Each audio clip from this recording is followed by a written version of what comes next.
Good morning. I guess I'm live. I didn't make my video. Hold on, I'm putting my coffee away. I didn't make my video monetized. So hold on just one second while I go do that. Sorry, guys that are watching this on the rerun. You're gonna be like, now I'm gonna have ads. But you know what? I've got $4.55 right now in ad revenue. So every little bit will help. Let me see, live. Come on. Oh my gosh, my computer's slow this morning. Hope it's not going to be like this when I do eBay. I've got a lot of orders this weekend, which is one reason why I decided to go live, because I wanted to talk to you guys about my live stream. About why my sales are so good. Okay.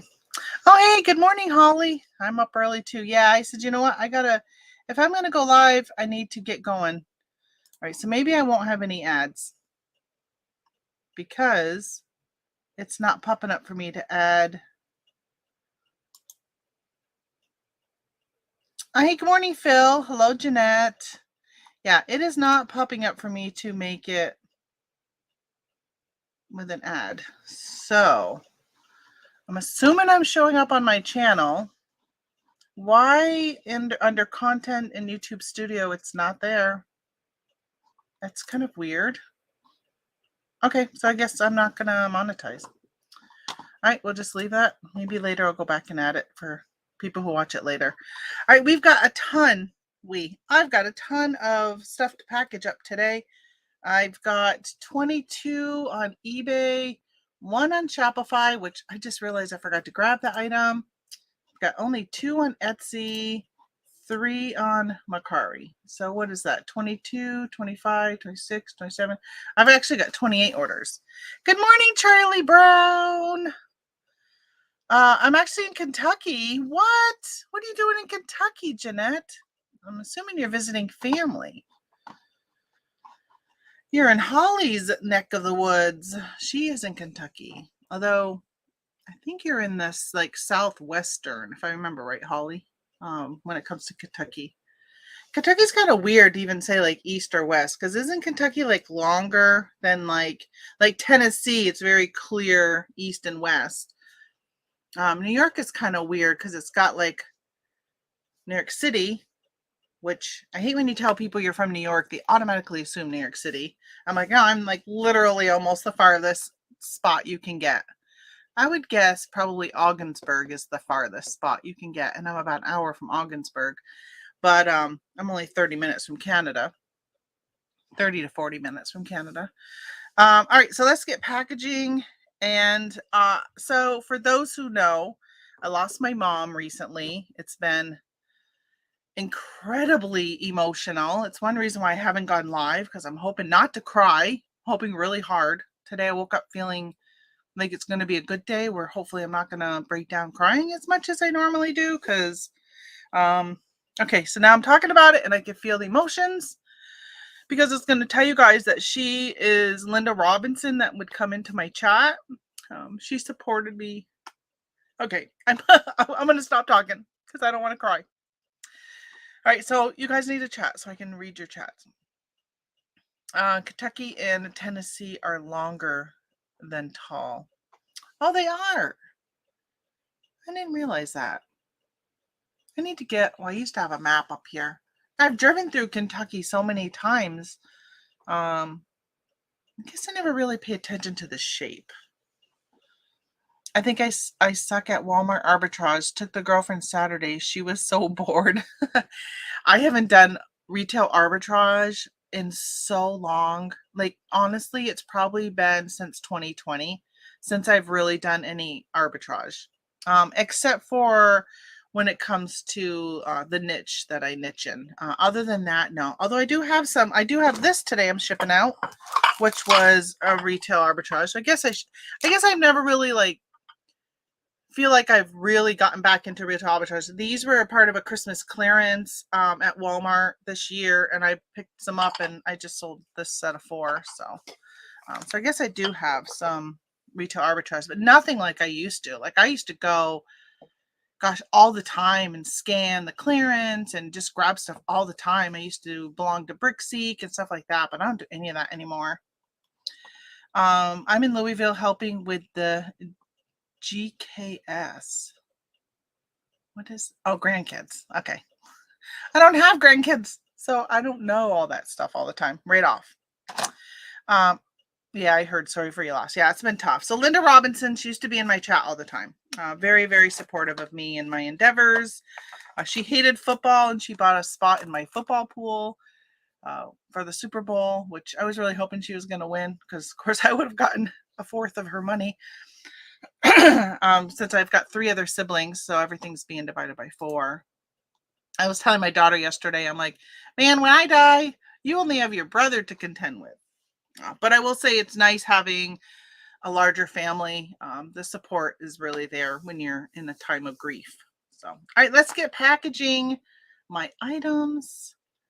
I talked to you guys, I think last time I went live was after I had done inventory on my eBay store, and I moved a ton, like 900 items, plus 900 plus items into a category.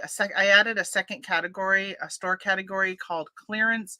I already had the category, but I moved these items all into it, and I've been running a 50% off sale. So I've got a ton of stuff today that has been selling. I've been selling so much from that 50% off sale.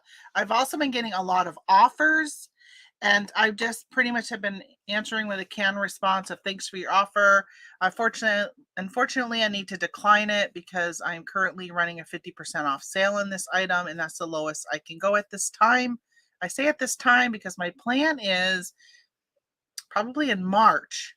Anything that is I'm thinking probably $20 and above, I will lower and run a sale at 55% or maybe even 60% and just keep upping that percentage until the stuff is out of here, or it gets to a point where it's like $10, and if it's not selling by then, I'll just donate it.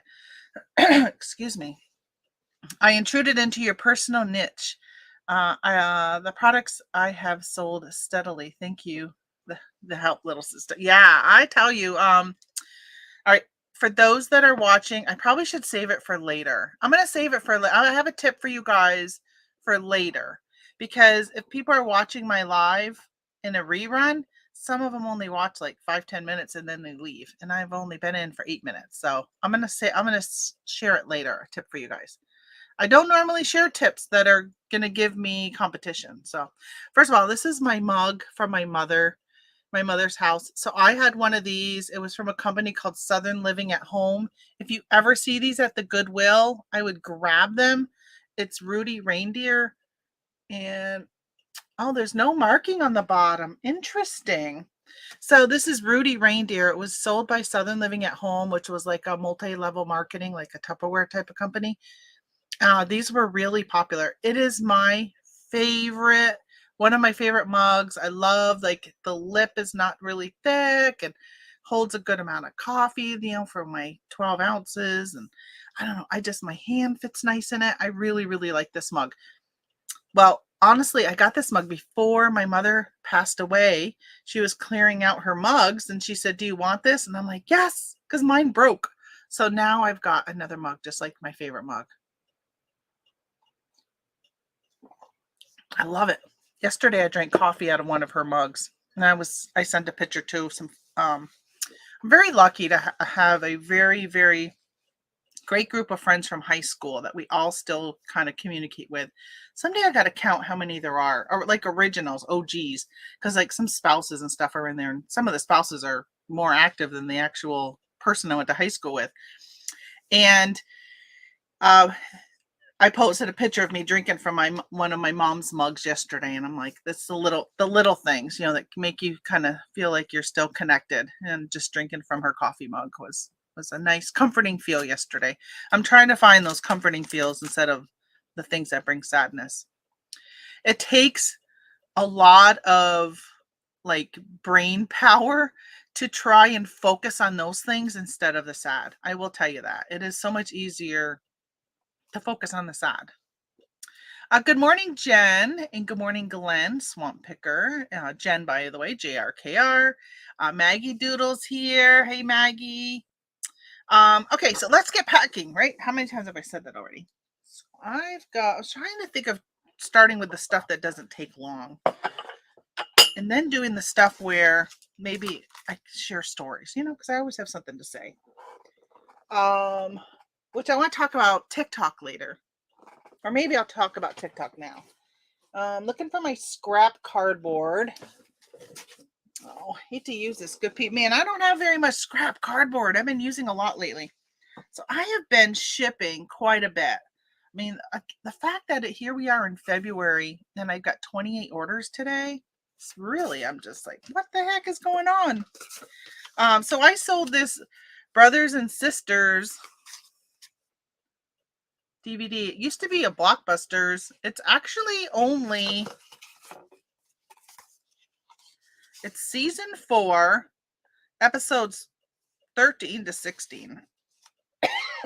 Excuse me. Oh my gosh. Hope I'm not going to be coughing the whole time. Tell me not to be coughing. Hopefully it's not so loud when I cough in your ears. All right. So when I Frankenbox, I hang on to all my scraps. So in this case, I'm going to use this to wrap around this. Oh, Charlie, you have a flooded. I'll be in and out. I'm dealing with a flooded basement. Oh my gosh. I'm so sorry for that.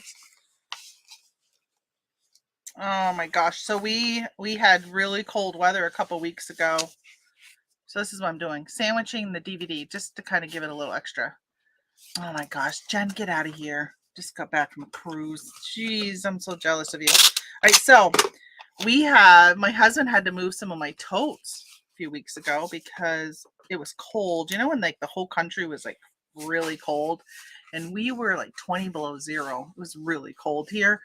And for some reason, the outside, we have my master bath is like up above here and the piping runs. So we had it happen last year too. I turned on the shower and the water wouldn't drain. The pipes had frozen. And so he ended up using, actually, I think it's, I don't know if you probably can't see it, but right here, there's like an extension cord in my blow dryer. I've been using my backup blow dryer for the last month, but he had the extension cord and he was using that to unthaw the pipes. So I kept saying, please don't burst. Because he said there was a little crack in one of them. I'm like, don't burst because it's all my eBay stuff right there. I was a little nervous. I bought from Supply Hut for those who need bubbles. I really like these. Hey, hello, Flip It Good. If you need any boxes or poly bags or whatever, so I, as well of a lot of you, follow the Bearded Picker.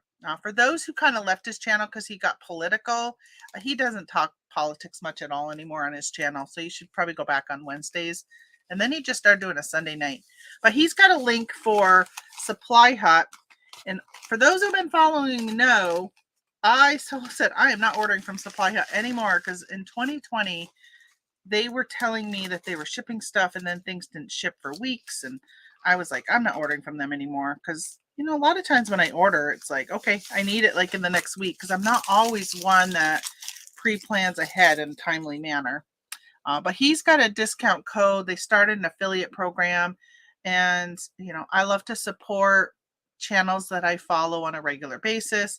And so I said, I need some bubbles. I usually use my coupon for eBay and get this.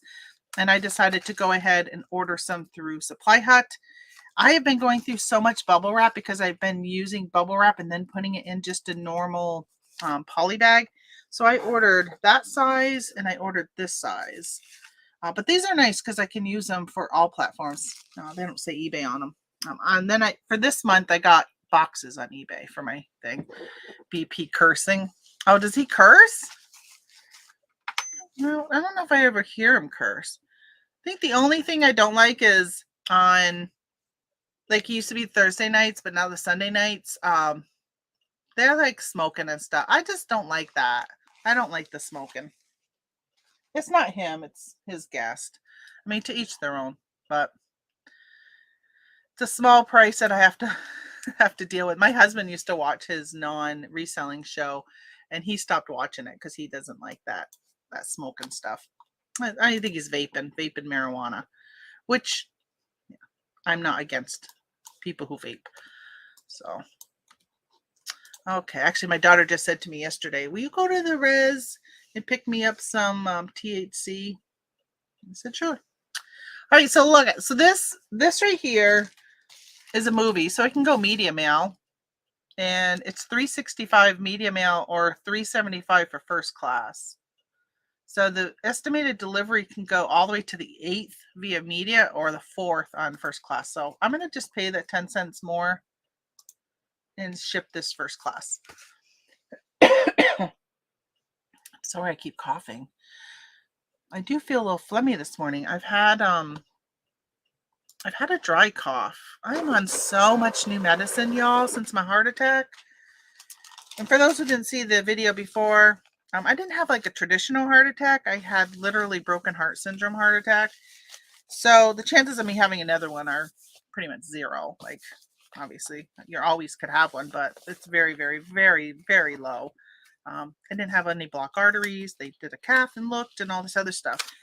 But they put me on a bunch of medicine, specifically like a beta blocker to stop. There's a hormone that your kidney produces that's a stress hormone that was affecting my heart, which gave me the heart attack because of the stress of my mom. And they, so I'm on that medicine, and I'm on I just started taking a baby aspirin a day, and blood pressure medicine, because so now I got to keep an eye on a low blood pressure. But last week I was having chest pains. Spent the evening in the ER. Thank you very much. That was so much fun again.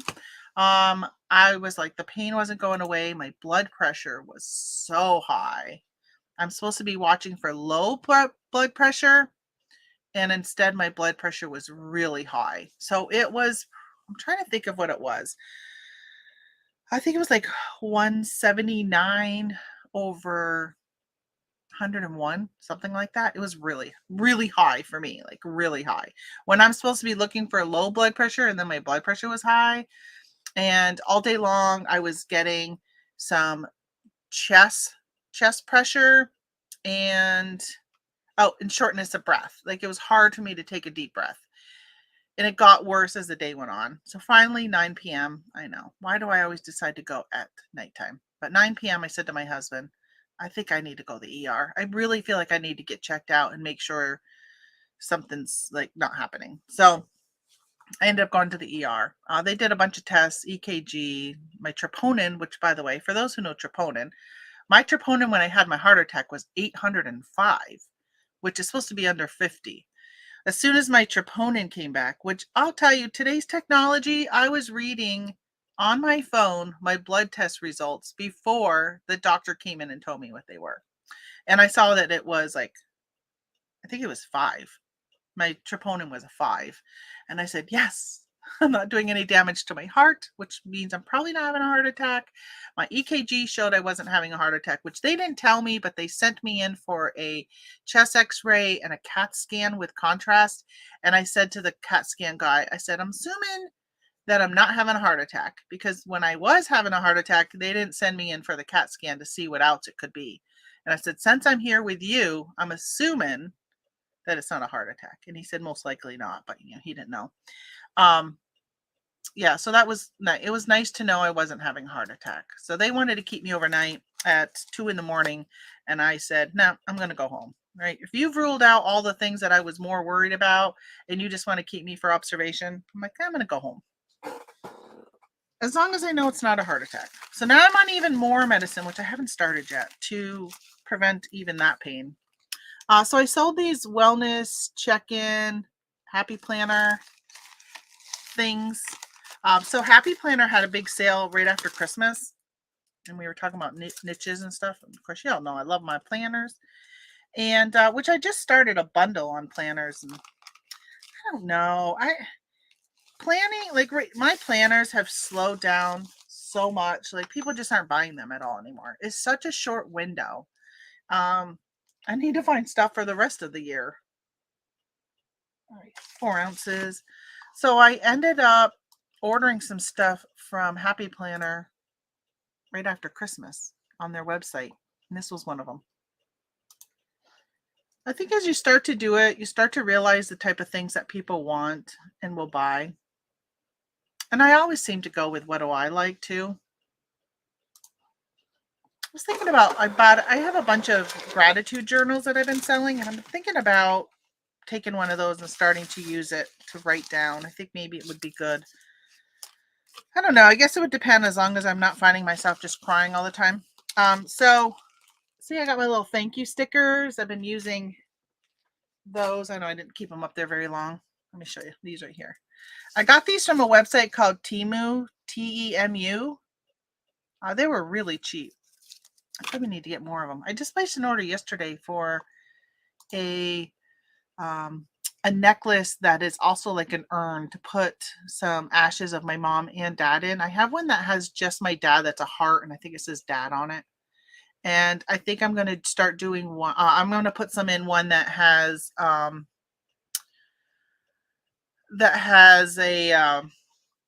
well, it's actually like half of a moon, and it has a little heart hanging, and it says love you to the moon and back. My mom used to say that all the time. So I thought, well, that'd be really nice to have. So Jen uses Theurby on eBay. Yeah, I used to order. I know you said that a long time ago. I used to use them all the time too. I just feel like the prices actually at Supply Hut are really good, and their boxes, which I don't know if this is them or not. I don't use yeah, this is one of their boxes. I don't use this size box very often, so I still have quite a few of them. But this is a Supply Hut 12 by 4 by 4. And their boxes, I don't know if you can see like how you can see like the ripples. And then when you compare it to, actually, I'll grab this one. These are the eBay boxes. I guess you can see the ripples here, but you can clearly see the difference in quality. If these are Supply Hut's quality is lacking compared to, like, these are the eBay boxes. No, they're not eBay boxes. I don't know where I got these, but they're definitely thicker. They're just better quality. But better quality also means weight. So these are good if you're shipping something that you don't want to put in a bubble, but you want to put it in a box, but you don't need a really sturdy box. These Supply Hut boxes are really good because it's a big difference when you go from like a 6 ounce to a 9 ounce. And sometimes that box can bump you up to the next price. So that's why I'm using those boxes right now that I just ordered. So Jeanette says that blood pressure meds can cause a dry cough. Yeah, but I'm on Losartan. When I was on lisinopril, I had a dry cough. So I'm thinking it's probably the beta blocker I'm on, Metropol, something like that. I'm thinking it's probably that because I've had it since I started taking that. Gotta go check alfalfa fields. See you later, Phil. I think you probably have already gone because that was a few minutes ago. Seems Oculus is taking over one side of the property. I don't know if I'm saying that right. Pretty pink blooms out. God bless all here today. Yeah, I don't know what that plant is. I wish we were closer. We're going to Tennessee or to Texas this spring. I know we talked about it. I think it was on. I don't think it was on this channel. I think it maybe was on Scott's. And I wish we were going to be around you. I'd love to meet up with you. I know that you have. He's not even here. He's probably already gone. But I know he had a loss. His wife had passed. So and of course, my mom's not my wife, but she was my best friend. Do you do custom planners? Somebody asked me that online. PM Porter, welcome. I'm not sure I've seen you here before.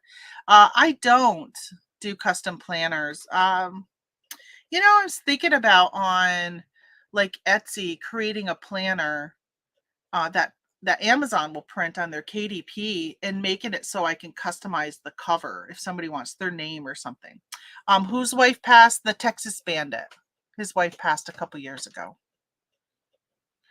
I was thinking about doing that because somebody had asked me if I did it, but because some people like just to have their name on something. So if I could come up with a nice, pretty, like, I say pretty because I think most women are the users of planners. I think there's some men, but I think most of them are. But I will say that I do carry lines of planners that are very like the black, the gray, the ones with maps on the front, like those types of things. They usually sell pretty quickly, but I also don't carry a lot of those. So it might seem like they sell quickly because I don't have very many of them. So that could be why. So right along with the planners, just because I grabbed all this stuff around the same time. Trying to find it on my list here. Here it is. I sold this planner. So as you can see, I buy stuff when it's on clearance. These were $5.99 originally. I got it for $2.47. I've had these for a long time, but I bought a boatload of them. One of the things that's really nice when it comes to Happy Planner is if you pick up stuff that a lot of times they switch out, like every season they make new designs of stuff, and sometimes this is the only one that they'll have of this. They won't come back out with it. And this is called Cue the Confetti. So it's really good. It's for party planners. And if you're a party planner and you use a Happy Planner, you're like, where can I find more of those? When I need more, I need to go find them. So I will try and pick up that type of stuff. That's what I pick up. Usually the stuff that's kind of discontinued, that somebody loved, but how do you know somebody loves it? You don't. You take a chance.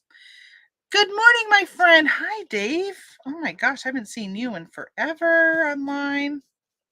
Must be you didn't get any snow lately, so you're not out plowing. All right, I got some sticker residue I gotta clear off. Still a little bit there. Maybe I should. Where's my goo gone? I've got to start homeschooling this morning. I'll catch the replay. Wow, you're doing homeschooling? Man, what a dedicated grandma. Good for you. I'm jealous. Honestly, I'm very jealous. I was thinking about that this morning. Like I don't want to, I hate when I say how disappointed I am I'm not having grandchildren because I know it bothers my daughter. I respect her decision, but I still mourn the fact I'm not going to have grandchildren. All right, so I sold this. Again, I am just, can I say I'm just loving these bubbles? So it's just so easy just to throw it in here and print and go. I like it. Let me just make sure. Sometimes there'll be stickers on the back. All right, so we got 27 minutes in. So I'm going to share with you guys a little tip right now, right this minute. If you have a Hobby Lobby in your area and you want to be like Tamara, it's like a stringer of the glue. That's weird. Okay, I don't really like that supply, huh? What's up with that? Why is it coming off when I peel that? I don't want to have to deal with that each time. And that, look, because now it's like stuck to me. Ugh, they're staticky. I don't like that. So now I'm not liking these bubble wraps, even though I'm telling you to go order from. If you go to the Bearded Pickers channel, you can click on a link. He also has a coupon code too, so you can get a discount. All right, so Hobby Lobby right now, which if I didn't have so many to package today, I'd be in the car on my way there. Because in my planning groups that I'm a member of, people have been posting stuff between the junk journals and the Happy Planner groups I'm in, posting that there's a bunch of clearance at Hobby Lobby for a whole bunch of stuff. But there's been Happy Planner stuff on clearance. So if you want to jump into that market, go grab some. I would also say that it's not a bad idea if you find, let's say you find some stuff that's all like, they have faith planners. If you find like faith planners, or if their planners are on clearance. So if you wanted to get a planner, get these paper inserts, some stickers, and bundle it all together, that seems to do really well also. So there's a tip for you amazing 11 people that are in here right now. If you want to get into that type of thing and want to dip your toe into it. So my plan is hopefully Wednesday. If the weather is good, I want to go Wednesday. It's 3 hours for me to get to Hobby Lobby. But you know, I've been all weekend long. I found out about on Saturday, and I said, you know, I think I'm going to go. And then I'm like, no, you're not ready to go yet. Because Hobby Lobby is my mom and my store that we went to all the time. So I know it's going to be emotional if I go there. But then this morning I'm like, no, you need to go. You need to go. As I'm packing up stuff that is from stuff that I would be selling if I had bought it. Yeah. I keep going back and forth. I know there's times where I'm just going to have to bite the bullet and start going through these emotional events and just deal with it even more so. Especially now that I got even more medicine on hand. So my doctor gave me, not nitroglycerin, but it is a nitrate.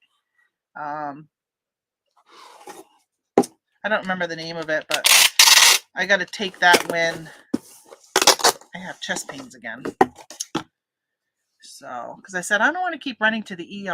I don't want to waste their resources when I'm not having like an actual medical emergency. But when you have chest pains, you don't know. Also, my chest pain last week was going into my left arm. So I was starting to have it in my shoulder and it was going down to about right here. I was having pain. So once I had that chest pressure really started building up, shortness of breath and pain in your arm, like those are symptoms of a heart attack. You don't wait, you go to the hospital. So I went, and it wasn't a heart attack. My bubbles. I am running very low on bubble wrap. Actually, I just got some in. The price is going up on bubble wrap. It's going up on everything. It is hitting us everywhere, isn't it? Even our packing supplies, tape. Oh, so I sold, I'm packaging these. I sold a 2-pack of these sport misting fans. Again, these are items that I had on clearance and they sold. Putting stuff into that clearance category is really, really making a big difference. So I just bubble wrapped this like this. Oh, you don't fit. Where is that 8x4x4? That should fit in that. It's just a little too short. I do have my 8/64s. Those are my most favorite ones. We adopted our neighbor girl as an honorary granddaughter. She's spoiled. We did that with we've got 2 girls that live down around the corner from us. Their dad hangs out with my husband a lot. I don't think the mom cares for me. She's my daughter's age, and I was hoping when we moved here that, you know, we would become friends, even though she's younger, and we could maybe do stuff. She lost her mom soon after we moved in here, that we could do some things and I get to like spoil her kids. But yeah, that doesn't really happen as much as it used to. So, but I know they're really busy with their kids too. They're on a cruise right now. Actually, they're probably back from the cruise. They probably went back to school today. They were on vacation last week. All right, it fit in this 844. You know, I have hardly ever used these boxes. So it's funny that I am using one right now. Hey, good morning, Anissa. I hope you slept good last night. I know that insomnia has been a thing. So I was commiserating with you for a while because I was dealing with insomnia. Right after my mom died, I was having such a hard time. These have been listed so long that I don't have measurements in here. These little fans. And so the person bought my last 2 for only $5 a piece. Picked these up at Walgreens. I paid 69 cents for them at Walgreens. I've been taking Tylenol PM. So after I had a heart attack, I went to my doctor's the following week and was talking to him, and he's like, you should, because I was telling him how I have been nauseated, and he goes, you should really stop taking ibuprofen for anything. Just stick to like Tylenol. So now I only take ibuprofen. I did take some the other day because I was having some back pain and some issues that I was dealing with. So I did take some then, but yeah, I've been trying to stay away from that. But so I've been taking Tylenol PM at night, sleep right through the night. I mean, I still get up and go to the bathroom once, But besides that, I'd go right back to sleep. My problem was I'd wake up at like 2:30 because the cat wanted to go out or I had to go to the restroom or something. And then I would just lay there and couldn't go back to sleep. My mind, right, was just running wild. So thankfully that was short-lived. I hope it doesn't come back. No doubt it was mostly because it was right after Ma had passed. So, all right, I just sold these 2 Yahtzee games. Just realized that these, look at how discolored those are. I didn't realize that. I only took a picture of this one and put that I had 2 of them. Hopefully they don't complain. They could complain. But they both worked. So I put in quantity of 2. I'm going to put bubble in between these and put them in a poly. So I got these for 50 cents at a garage sale for each of them. Do this. I'm going to wrap it this way. You know what I've done this weekend? I think it was on Friday and then yesterday. I watched the 2 documentaries on the Murdaghs, Alex Murdaugh. Now I wish I would have been watching the Murdaugh murder trial. I had no idea what that was all about. But holy Moses, that family has been involved in a lot of deaths. There is a common denominator, a lot. Whether they are the ones responsible for everything, I don't know. But it's just kind of odd that they're so involved. So I am going to put these in this. I think they'll be okay. So these were on sale. They were $19.90. I think maybe the total was $19.90 for these. I think I may have put these on sale too. I've been trying to clear out. I'm going to fold that down. I'm going to fold it down. I've been trying to clear out so much of my old stuff. If it's been listed for a year or more, it was put on that 50%. If it was listed for less than a year, but I just thought that it should go in 50%, then I did that. So yeah, I'm clearing out. My plan is to just have these 2 aisles at some point and not, so hold on. I have on the other side goes all the way down. Same amount that's right here. I want to get rid of that. I don't want to have so much. I'm trying to make my picks better. Although I will say that I did end up with a tote last weekend. We cleaned out my mom's place. Started cleaning out my mom's place, which she didn't have a lot. Mostly it's just craft stuff that's left that we have to go through. And I was trying to be very selective with what I took from her for resale. So I told my siblings, which I think was in my video, that when we went through, I wanted to choose anything that was going to be donated. If I felt like it was worth listing on eBay, then I was going to take.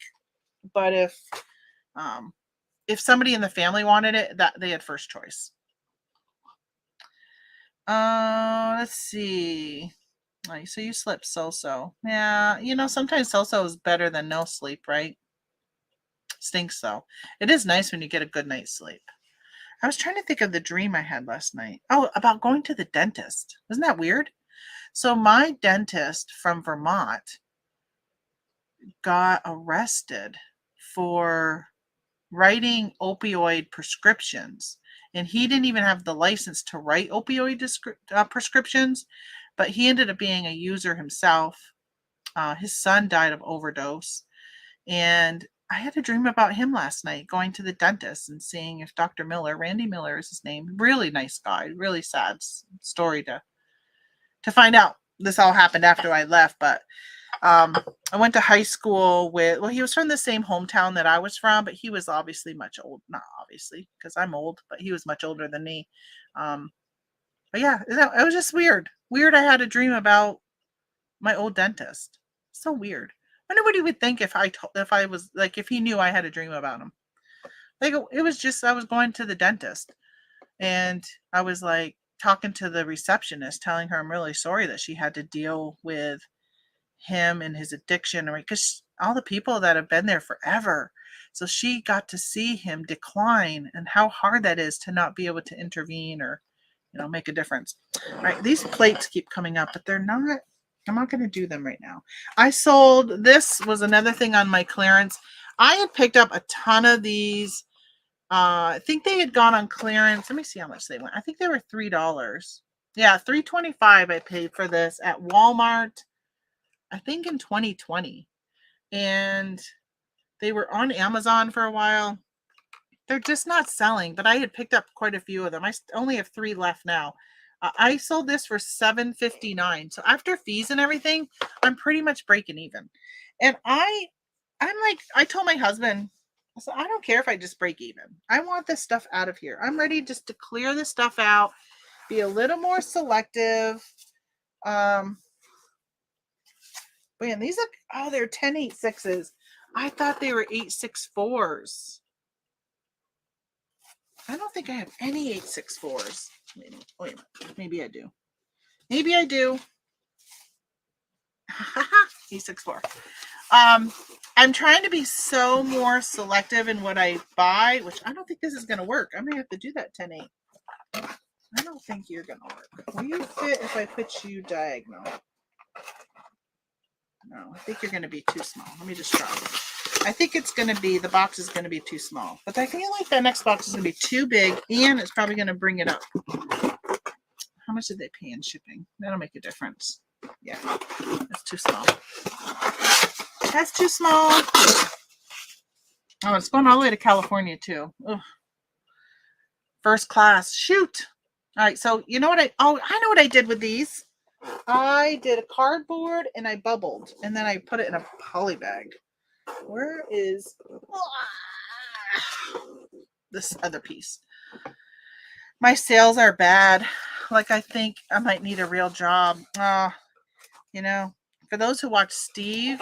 Bop it to start. Hey, do you hear him? This is funny. Every time I put something in the tote that he's in, he talks. Bop it to start. See, bop it. High score, 7. Bop it. What's going on here? Guys, I'm confused. Yeah, I'm confused too, because I can't do it. At some point, he'll be like, I'm going to sleep. Bop it to start. Quiet. You're not bopping. I'm not bopping you. So. Oh, man, am I out of shape? Want to take a break? Steve from the Bearded Pickers show, he's been dealing with, he's in financial issues right now. He started a series on it after people on the show were telling him that, hey, you should do a series on getting out of debt. He got himself into $50,000 of debt. Bop it to start. Olaf, you're so funny. You make me giggle when I hear you go off. Bop it to start. Bop it to start. High score, 7. Listen, I'm not bopping you. I think I broke something. Yeah, I think you broke something too. I wish you would just be quiet. All right, so I put this cardboard in front of him, and I'm just going to polybag them. That's what I did with the other ones I sold.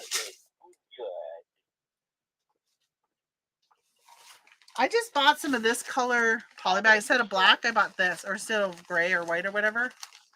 So how fun. How fun to have a bright colored. Although I've been mostly just putting my planners in this one. So he's going to talk.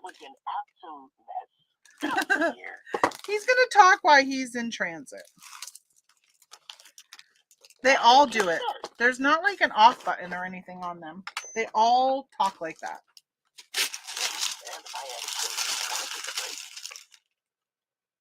So people will know what's in there. They'll be like, it's a Bop It game when it's in transit. Thankfully, nothing's gotten stolen. So, all right, 8 ounces when it's in a poly bag. Oh, actually 9 ounces. Yeah, I put down I was going to go in an 8.64 box. Yep, nope, didn't go in one. Where is this going? Oh, yeah, California. Eureka, California. So, oh my God, you are gonna keep making a noise all through this shipping. Hopefully, this makes the mailman smile. So for those who has TikTok here, who uses TikTok, like not make videos, but just uses TikTok. Let's see. Let's see, what platform is this on? Not this one. Oh my gosh, I got so much to package. You are on Mercari. The shirt. What platform are you on? Maybe I'll just jump over to Mercari. Nope. You're not this one. You are Mercari. I'm jumping over to Mercari. So I sold this Harry Potter shirt. It's like a baseball shirt, baseball team. And see, that went for $9. I took an offer on that. View. And I have all of my Mercari pretty much is buyer pay shipping. So I have been bagging my clothes and a lot of stuff I've been bagging lately. And it really has made a difference. I've been getting a lot of really good feedback on how I ship. So I think it's been worth it. View and print. I feel like I need to open my black bags so I stop using these on things. Oh, thanks for the reminder. I have one Mercari order to ship. Yeah, sometimes I got to remind myself I got stuff to ship. Let's see. More. I really wish they would take a snapshot. So you can't just print the label if you have a label printer. I have to open it up, edit, take a snapshot of the label, like I highlight it to take a snapshot, and then I hit print, and it will print on my label maker. They're not 4x6 label friendly. Really kind of a pain. All right, so something I have been doing at night on TikTok. And last night, man, Sunday night, it's so busy. Actually, last night I was watching, so on TikTok, they got people can go live on TikTok. Holy smokes, there are a lot of people selling stuff on TikTok. Most of it are people from China. There's a lot of Chinese sellers. Okay, let me see. Confirm shipment. But there's been some there's a lot of Americans who buy from the Chinese. And I was thinking last night, this girl, what was she selling? She was selling something, and I thought, man, that's not. Oh, there was somebody selling liquidation products, and I caught him at the end, so I don't know how good he did. But there were quite a few people selling, and what they were pretty much doing is they were sending them to another website to order, and then they were fulfilling their order. So you could send somebody to your eBay store, your Etsy store, your whatever, and then if you got notification of an order, you would go and pull their item and package it, and so they would see it being packaged. It was really interesting. So there was this one girl a couple nights ago who was selling, I think she has a beauty care line, and she was packaging up her orders. And she drove me crazy because she would take her item and put it she was breaking two laws. One was just a policy through USPS. She was using the padded flat rate envelopes, putting them in it, folding it over in half, taping it, and then taking it and putting it into like that teal, aqua, whatever color that is, putting that into just a poly bag and shipping it first class. I'm like, ooh, you can't use that as padding. You can't do that. I didn't say anything because I didn't want to be that person. Hold on a minute.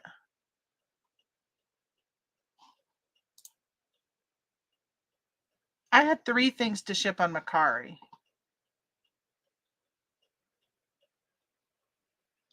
Do I only have 2 things?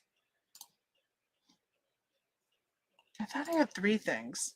All of a sudden it showed that shirt to ship. Okay. I thought maybe I printed the wrong label. The other thing is she was giving away something. Oh, a tumbler. She was giving away a tumbler that had like these jewels all over it and you could customize it.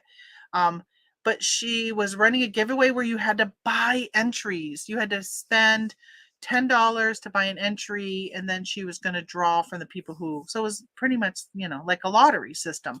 And I'm like, oh, that's against the law. You can't do that. Even my Super Bowl was against the law, even though I did it.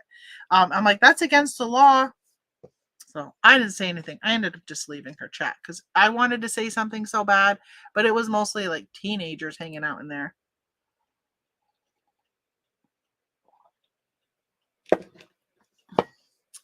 Yeah, you waste too much time. Hey, good morning, Tactical Z.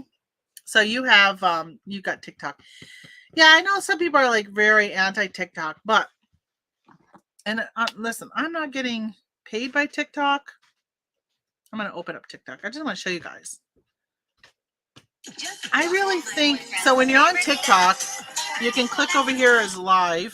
So all that noise. So let me see. They're mostly. Next sponsor here. Next sponsor. I'm assuming from China, just because they mostly all look Chinese. But when you can swipe through. So at night I've been just swiping through, and so that's what they're selling. A lot of makeup, a lot of Let me see what this one is. Bingo crystals. Okay, Katie. Thanks for following.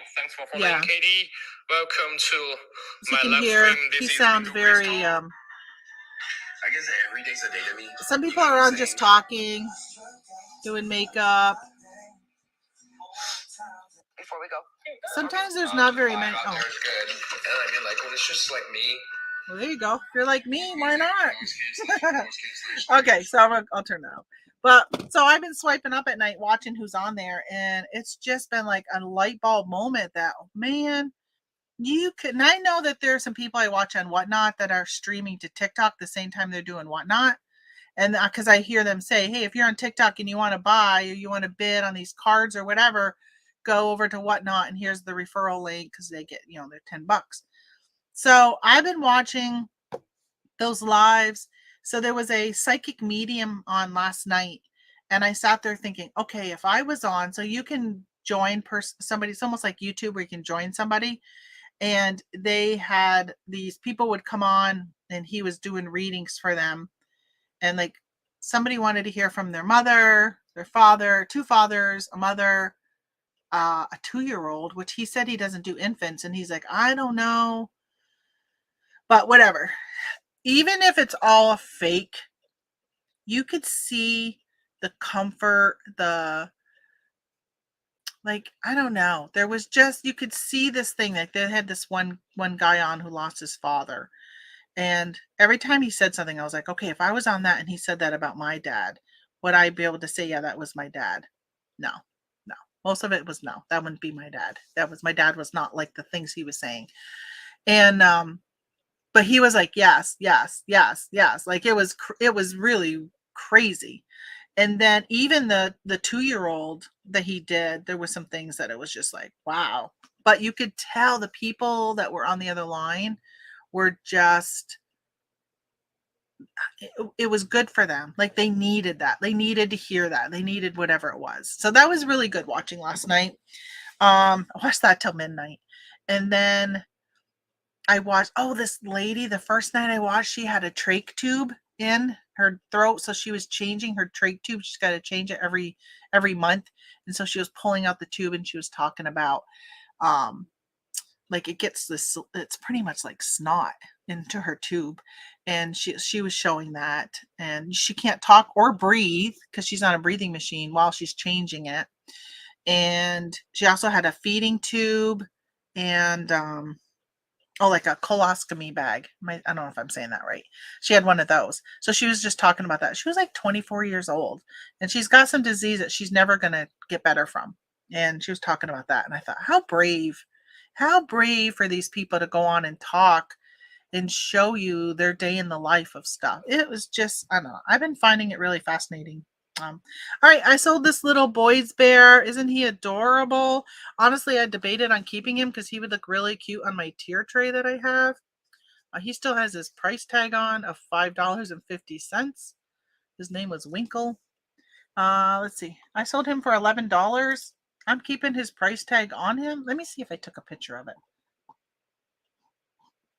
Let me see. If I didn't take a picture, I'm going to pull it off.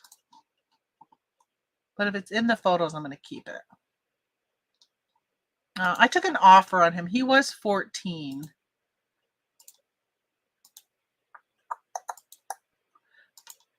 Nope, I don't have the price. I only show this side of the tag, so I'm going to pull this off. My kids have the TT, but it's not political for me. I just don't want to waste any more time, so I don't go on the site. I waste way too much time online. I was just looking at that. It'd be wasting time. Yeah, I was, so mine, honestly, I've been watching it at night, and it's in place of me watching TV. So I would, watching TV is wasting time, and watching TikTok wasting time. So it's either do I watch TV or do I watch TikTok? So my husband, when I've been going to, it's been actually at night going to bed, he's watching something on his video. He's watching video on his phone, and I'm watching it on mine. No, so we're both competing with sound, but it doesn't bother me. So that's what we've been doing instead of putting the TV on. All right, try to take this price tag off without ripping it too much.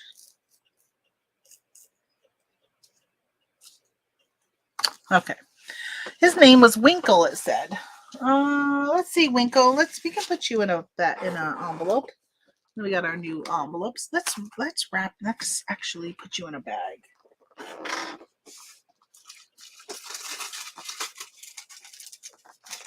I'm gonna poly bag him, or whatever you call these types of bags.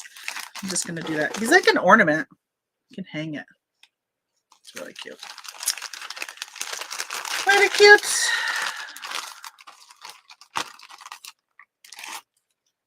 It's hard to decide sometimes what to keep and what to get rid of. I sell a lot of stuff I want to keep. And now that I got stuff from my mom's house coming, I will say, so my brother said to me, you need to do a video. So I had I got 3 siblings, and only my brother and one sister came to help clear out my mom's house. My sister, who's been on here on the show before, who has the maple syrup business, her husband got COVID last weekend. So she had to cancel last minute on us on coming because she needed to stay home, not only take care of him. Oh, this is only 3 ounces, but they have that maple business, and it's go time for maple season. So she had to do the maple business since he couldn't. So she wasn't there. There was some conflicts, I will say, as we went through stuff.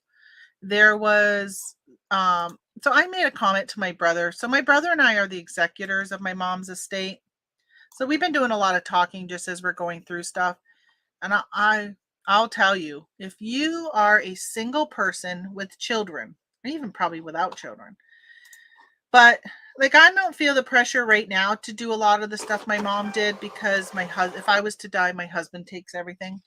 But if it comes to the point where my husband passes away and I am by myself, then the things that my mom did to prepare for her death, to make it easier on us kids, was remarkable, and was a huge, what a gift to get your stuff in order. So when my mom bought her house 5 years ago after my dad died, and she downsized and went to a different house, she put the house in our names, the 4 of us, and she had life use of it. So she could use that house as long as she lived. But when she died, it automatically, we already owned it. So we don't have to worry about, she had a will, but we didn't have to go to probate court. We didn't have to do any of that stuff. We have the house. She put me on her bank account, which I'll tell you, I never did anything. I didn't know how much she had in it.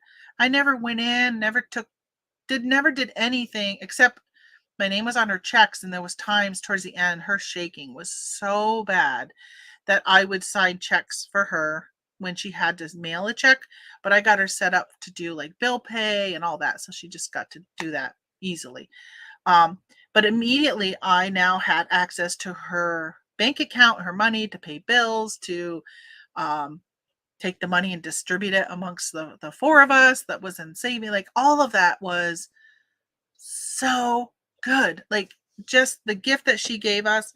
The other thing is, we went through her belongings the majority of the stuff in her house was newer stuff. Like, it didn't evoke a lot of emotion. It wasn't stuff that made us think of our childhood, because she had already gotten rid of all of that stuff over the years. She's already been gifting that out to a lot of us. So most of the stuff in the house was, newer stuff. So it was not, it wasn't a want, it was more of a need. Like, do you need a crock pot? Do you need a microwave? Do you need, like, it was all these things, like, do you need them, more of, do you want this, because it was evoking an emotion. But I will say, a lot of her stuff evoked emotion to me, even though for the rest of I feel like, no, I don't want to speak. I kept reminding myself that we all grieve differently. And my relationship with my mom was different than my other siblings. The way I was grieving was definitely different. Obviously, I ended up in the hospital with a heart attack from the grief, which doesn't put aside their grief, right? And what they were going through. Just because they weren't in the hospital doesn't mean that they're grieving also, right? It's just their body obviously doesn't react like mine does. Which I was talking to Anissa the other day, and I'll tell you, there is questions. I am having questions of, why is my heart not strong enough to handle this grief? And I have thought about, like, the vaccine and stuff like that. So there's been a little, thought process behind why is that? How do you even know, right? So let me keep packing while I'm talking. I sold this little Lego guy. He is a flashlight. Isn't he cute? So he's a flashlight. I sold him on Mercari also for $10. I think I got him for like 50 cents or a quarter at a garage sale. So I found, because I spent so much time with my mom, that everything evoked some type of response, right? So I would see, we were going through her closet, and this story of when we bought some clothes at Kohl's. We would go to Kohl's every season. She is a lover of Kohl's, and they're cheap not t-shirts, but like the women's tops that they would have in the plus size. They would have a whole display of them folded, and she would buy one of every color. Like, it's ridiculous. This woman had way too many clothes. But they see these shirts that mom wore. I saw the story of when we went to Kohl's, and this one story that was really funny, and that evoked a lot of emotion for me. Or we would go garage sailing, and she was immobile. Like, I had to push her in a wheelchair when we went places. So obviously, when you're jumping in and out for garage sales, she would stay in the car. I would put her on FaceTime while I was walking around the garage sale. And then every now and then there might be something, and I would run back to the car with the item and show her, and then run back if I needed to, if she needed to see it more than what was on FaceTime. So again, my siblings would see a knickknack or a vase or something, and I would see those memories, which they didn't have with her, because they didn't do that. They didn't spend that time with her. So I think this might fit in an 844. Hold on, let me grab one. So that was interesting and challenging at the same time. One of the things is, because she had gotten rid of so much stuff over the years to us, that there wasn't a lot of items that brought back those memories. So when we found one or two or three, a lot of us would want it, right? More than one person would want that thing that we had when we lived as a child in a town called Winooski in Vermont. There was this one thing that was on our fireplace that we all were like, yeah, we all wanted that, because we remember that from our childhood. There was very few of those items in this house. She had already given most of that stuff away. And it wasn't until the second day, that towards the end of the day, that it was almost like a light bulb that, you know what, we're the stress that we all want this thing and only one of us can get it, was because there wasn't a lot of those things. And it really took me personally kind of saying, well, wait a minute, I've got this at home and this at home and this, like all these things I already had at home that mom has given me and my dad. Cause there was even things when we lived in Vermont. I remember my dad bringing over this, like a china set that we used to eat from the holidays, and that was one of the things I really wanted when my parents passed. Well, they gave that to me when I was like in my 30s. And so it was kind of like I had to remind myself that I already have a lot of this stuff. Mom's already given it to us. Mom and dad have already given it to us. So I said to my brother and my sister, because my sister and I had a lot of conflicts. And I kept saying one of the things when my parents passed, again, I'm unpacking this by the way. When my grandparents passed, my dad didn't speak to his siblings, pretty much almost all of his siblings, ever again. My aunt and uncle, who were the executor of the estate, they had a garage sale, and my parents had to come and buy everything that they wanted. That was my grandparents. There were things that when my parents got there were no longer around, and they were like, "How come this isn't around? Like, it should be there. We should have had the opportunity to buy it, but it wasn't there." So they knew some people had already taken stuff. That just set really wrong with them, and they never spoke to them again. Like, that was it. And then on my mom's side, my grandmother, when my great grandmother passed away, so I was very lucky. I had both grandparents and a great grandmother actually all the way when I got married, I still had all of them. Because when my daughter was born, I've got a picture of me, my mom, my grandmother, and my great grandmother and my daughter, all in 5 generations in one picture. So I was very, very lucky to have so many in that generation. And there was arguments in that family. So we have always said right along. And that's one reason why my parents started giving stuff away early on, because they didn't want there to be this fighting over who got what when they passed. So we, over the years, have been telling them, hey, when you pass, this is what we want. And that has made a huge difference. Okay, did I open this already? Sorry, I got to open this again. 12 ounces. So that's made a big difference with that. And I told my sister, I'm like, I know we argued. She got on my nerve a lot. But I love her. It was nothing that would ever ruin a relationship I have with her. So I think you got to just I just had to continually remind myself to put things into perspective. Remember that she was grieving also, just grieving differently. She just, again, my siblings had a different relationship than I had with my mom. Not better or worse or whatever. It was different. I was fortunate where I'm the only one that lived here near my mom. So maybe not at times I didn't feel it was the most fortunate, right? Because I was the one who had to go do a lot of stuff. But it was definitely one where I was lucky enough to have a lot of time with her. Let me see. I'm just going to read some messages before I grab the next thing. My dad's was remarkable. He left me 0, says Anessa. Yeah, you mentioned that. And I remember when he passed, you were kind of like, can I get a copy of the will? Because you really felt like you were in it. And I'm sorry to hear that you were. That doesn't make much sense to me how parents do that. I feel like, well, I went to bingo on Saturday with a friend of mine, and I was telling her the lessons that I learned. So she was a bingo friend of my mom's too. She's a little older. And her daughter went with us, and her daughter's a little younger than me, but not my daughter's age. She's probably in her 40s, like early 40s maybe.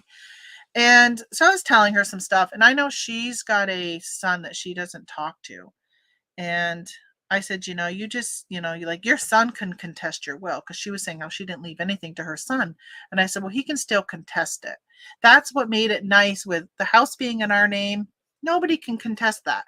my name being on the bank account, nobody can contest that money. Like I literally, if I wanted to, could take all that money from my siblings and they don't see a penny of it. I could take it all. But obviously my mother trusted me enough to do it, to knowing that I would do her wishes, because obviously that's what I would do. But so nobody can really contest it. Where a will can be contested. Now, I don't know what the percentages of it ever doing something different, but it would just slow down the process, cost money and all that. So,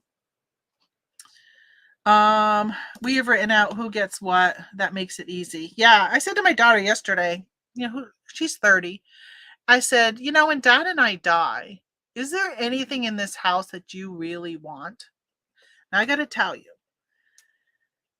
my mother lived in a small house and she had already gotten rid of a lot of stuff when she went from her 5-bedroom down to this tiny house she was in. I call it a tiny house because it's not very big. It's very small.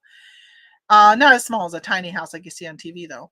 But going through that was emotional and just still was stuff to go through. Like I just felt, I don't know if anybody's ever had to do that, but going through somebody's like dresser drawers and like all, it's just, I felt so invasive of her stuff. It was weird. But my daughter was like, she don't want anything. She goes, there's nothing I want. And then but I'm like, man, I can't even imagine if you had to start going through all this stuff. We've got a lot of shit. We got so much junk. It is unbelievable how much stuff we have. It is time to start going through that and getting rid of some stuff. But I'm juggling 1,000 things right now, so it probably won't happen. Yeah. Good morning, Timothy. Preparing for the unexpected. Living will is good to have. Yeah, absolutely. Absolutely. So I have some books I've been selling called I'm Dead Now What? Those books are amazing because you can fill in all your stuff, which is the other thing. So I got my mom's phone and I had access to her email, to her Facebook, like pretty much all her apps. I knew her passcode to get into her phone, which yesterday I finally was smart enough and changed her face recognition so it uses my face. But I've been just putting in her passcode, which I knew. And but again, like, if you don't even know somebody's passcode, what do you do? Oh, my mother-in-law just texted. Yeah, so that is definitely something that is very nice to have. So have that written down somewhere. That is something I don't think you will ever have answers to. As we talked, I am having heart issues with Novax. Yeah, we're gonna talk about my heart. Yeah, I don't know. I mean, as you get older, you have issues anyhow, right? So it's hard to pinpoint. And even with my mom, like we don't really even know what killed her. She was feeling really, really good the first half of January and then was just feeling really tired the second half of January and then passed. It doesn't look like a heart attack, but I think heart failure. But what caused that heart failure? So she started taking Celebrex. When she was in the hospital in December, they put her on Celebrex for her arthritis. My mother-in-law told me that she had investigated it because I was saying how my mom was feeling really good at the beginning of January from the Celebrex. She goes, well, I looked at it and it talks about heart attack and strokes, like you're like elevated chances of a heart attack and a stroke. And so I'm starting to wonder if maybe that had played a role in it, but you don't know. Do you know it costs like $5,000 to get an autopsy and you have to pay for it unless they deem it a suspicious death?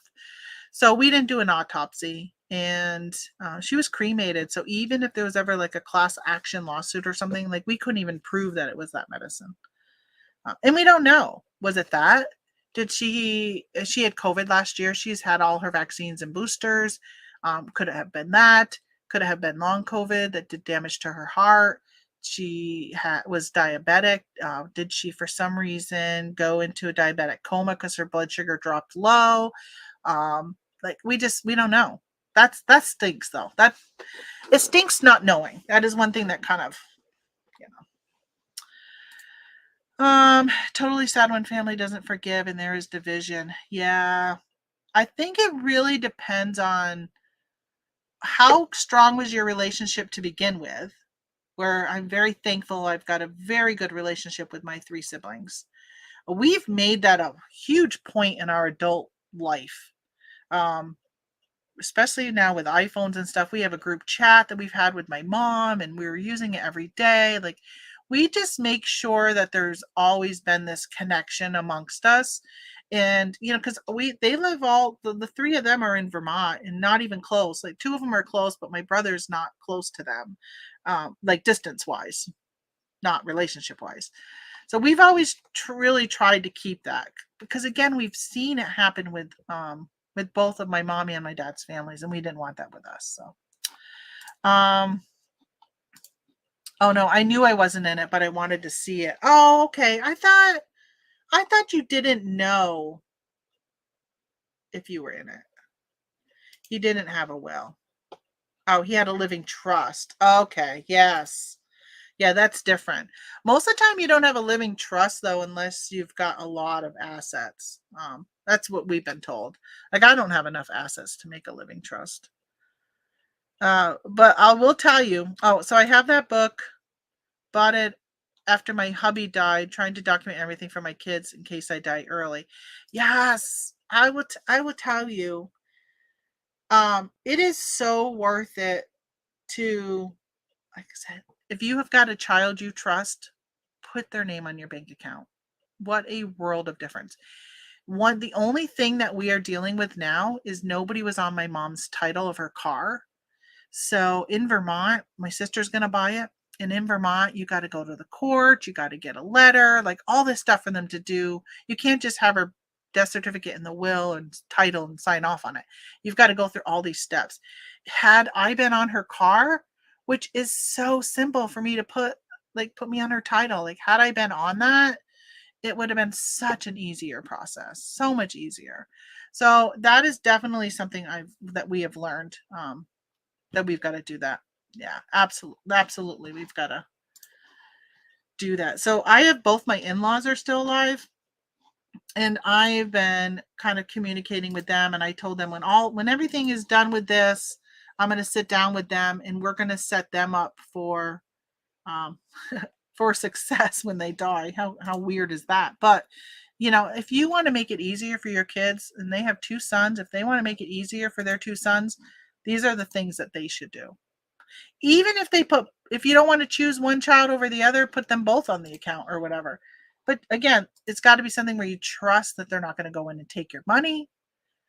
That happened to one of my friends. Her dad put her sister on their account, and she went and took all his money out of the account, and he had lots, like hundreds of thousands of dollars, and she stole it all from him.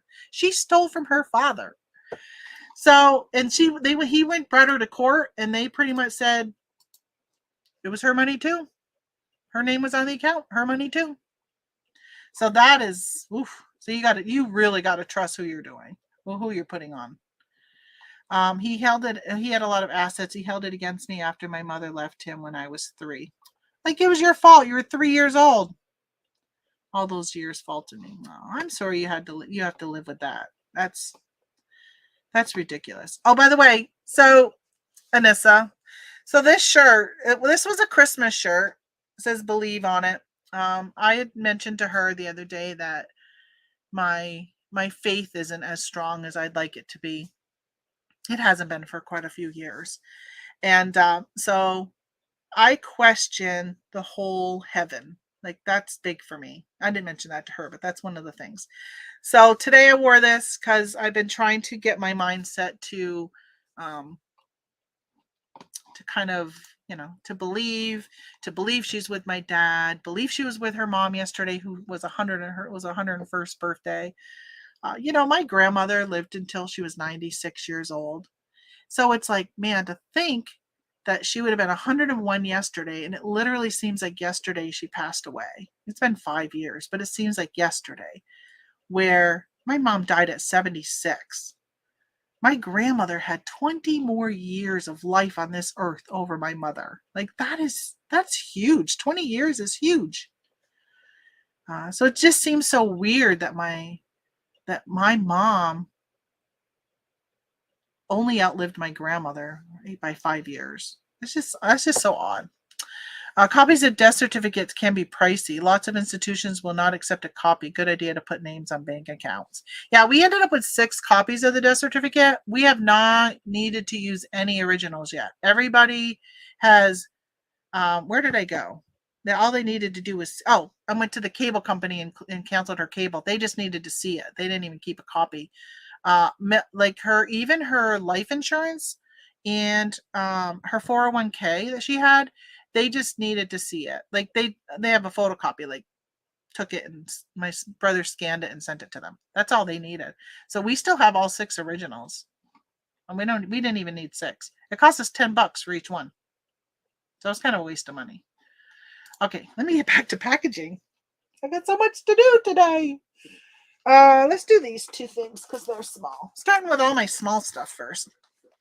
I work at my faith daily. Yeah, I told my husband, I said, when we moved here, I said, sometimes I wish we were members of church.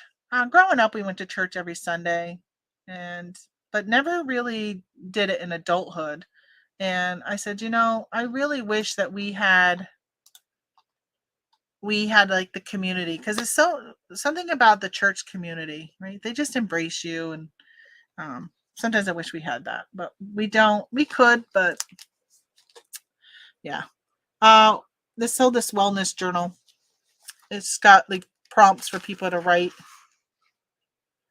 These are also really good to buy, and then kind of, you can't copy them exactly, but you can use them for inspiration to create Amazon KDP books.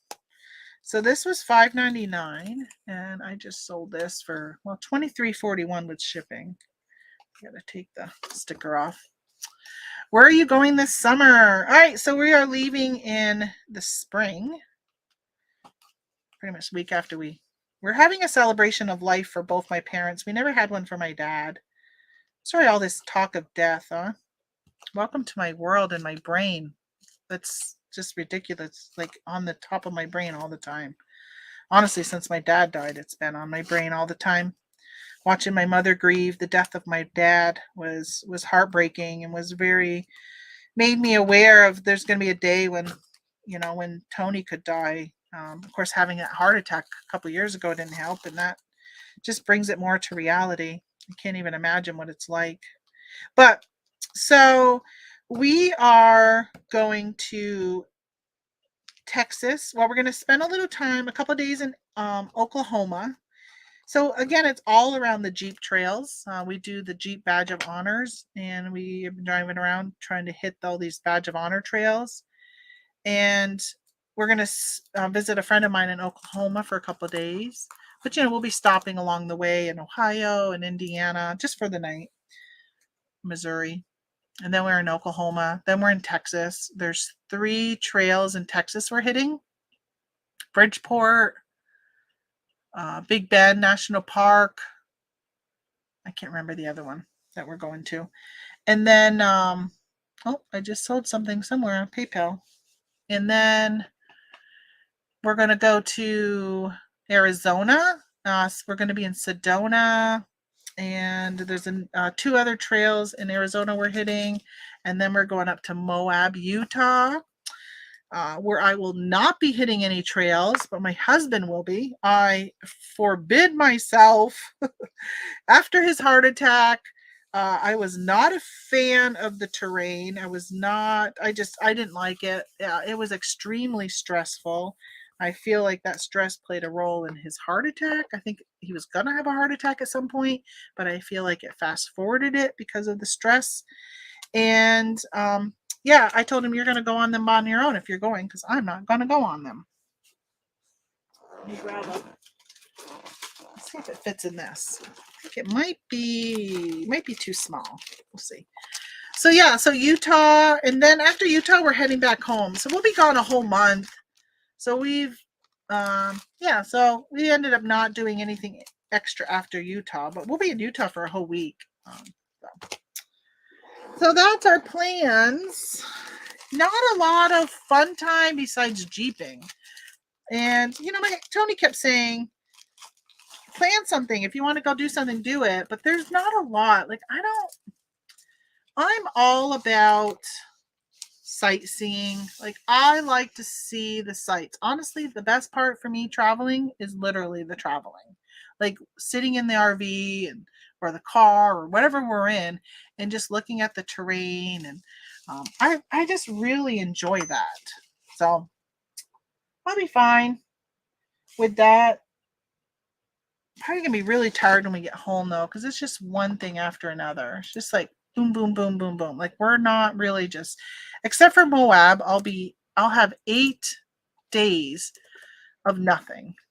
He will be off hitting the trails, and I will be just sitting around for 8 days in the RV. So I'm hoping to do a lot of KDP stuff. From what I understand, we have Wi-Fi at the campground we chose, so that will be good. So I'll probably be working for those days, creating digital products. Put a sticker on my wellness thing. That's gone. And then I got this. We're talking about faith stuff with Happy Planner. This is like a faith pack. This is the last one I have of this one. I sold out of all of these, which I think I picked these up last year. I'm happy to get rid of it. I picked up quite a few of them. I want to go get more. So they originally were $9.99. I don't know if you could see the price in there in the corner. And oh, it's going to an APO, so a military address. And how much did I sell it for? I don't even know. I can't even tell you. I really got to do those plates because they've been in here. I need to fold this over for it to fit in here. You might have to use the certificates later on. Keep them. Ugh. I don't like these envelopes, you guys. I'm telling you right now. I know I was pushing y'all to the Supply Hut. Quality is subpar even on their things here. Speaking of certificates, I don't remember what that had to do with. You might have to use the certificates later on. Keep them. What was that? What was that in relationship to, Holly? I don't remember. 7. So, in 2021, this lady here said, we should go on a cruise in January of 2022, last January. And I had a bunch of Carnival reward. I have a Carnival credit card, and I had a bunch of points. And I said, let's go on a cruise. And I ended up ordering 2 $500 gift cards with my points to pay for a cruise. Because at the time, cruises for me were free. I just had to pay the port taxes and all that kind of stuff. But the actual cruise itself was free. And so I turned in $1,000. So this weekend, my husband and I were talking about going on a cruise. And I said, let me print this. So I went to my email. And I'm like, all right, where's all my starred emails? So I can pull up that email and get the certificates. Oh, the death certificates. That's what you're talking about, keeping them. And I'm like, Tony, that email doesn't have the certificate numbers. It's just telling me I redeemed my points for a certificate. I couldn't find the certificates anywhere. Searched probably 3 hours. I was looking at my external hard drives in case I took screenshots. I was looking at documents in case I got them and saved them. Looked through all my emails a bazillion times in my emails. Looked through my sent emails in case I forwarded it to another email address just so I'd have it again as a backup. Nothing. Couldn't find it. Nowhere. So I went to Barclay. Is who I have the Carnival card through. So I went to Barclay, opened a chat window, started chatting with them. Hold on, I gotta grab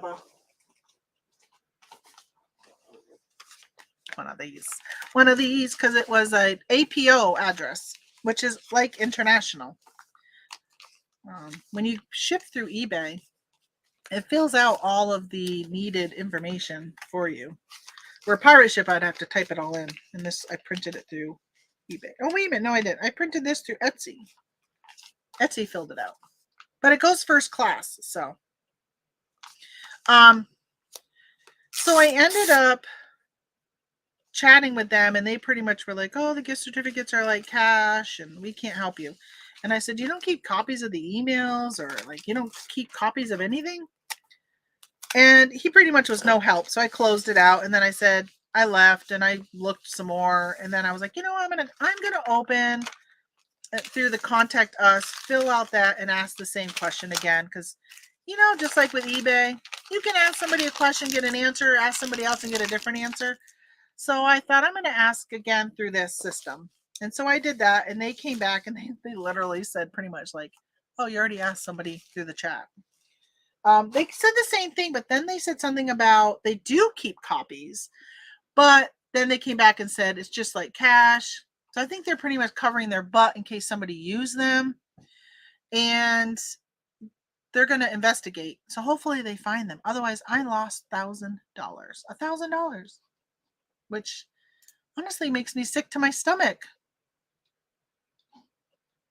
Who wants to lose $1,000? So we ended up not booking that cruise. It was going to be a 12-day cruise out of New York City. I was excited because we were going to 5 different islands, places I've never been, like St. Martin, the British, the Virgin Islands. I don't know if they were the British or the American Virgin Islands. One of those.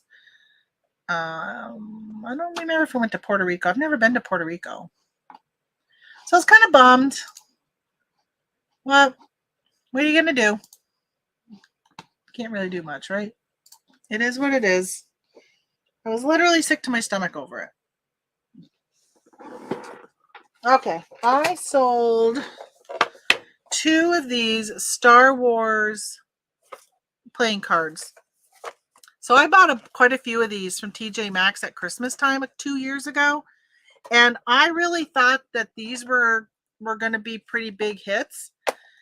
They weren't. They have not been a big hit at all. I got a whole bunch of different designs, and they had them again this year. I was like, yeah, I'm not buying them. So these were again part of my clearance sale. Let me tell you what I sold them for. So I paid $6.48 a piece for them. So they were $5.99 each, and with my tax, $6.48, and I sold them for $12.50 because 2 of them were $25. So I made a little profit on them, not very much. So $25. These are going international because they paid $20-something in shipping. Where are these going? Argentina. So we are going to go through Pirate Ship because I think they didn't pay the eBay. eBay International Standard Delivery is $26. They paid $30.21. I'm going to do it through Pirate Ship. I got to find Mario. Mario, where are you? From Argentina. I don't think I've ever shipped to Argentina before. Have you guys ever shipped to Argentina? I don't think I have. Let's see. I need an 864 box. Oh, I had some underneath here, didn't I? I'm going to wrap. Make sure there's no price sticker on it.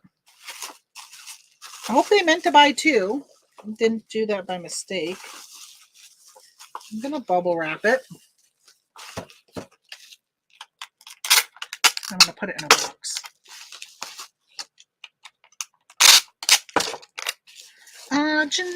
Argentina.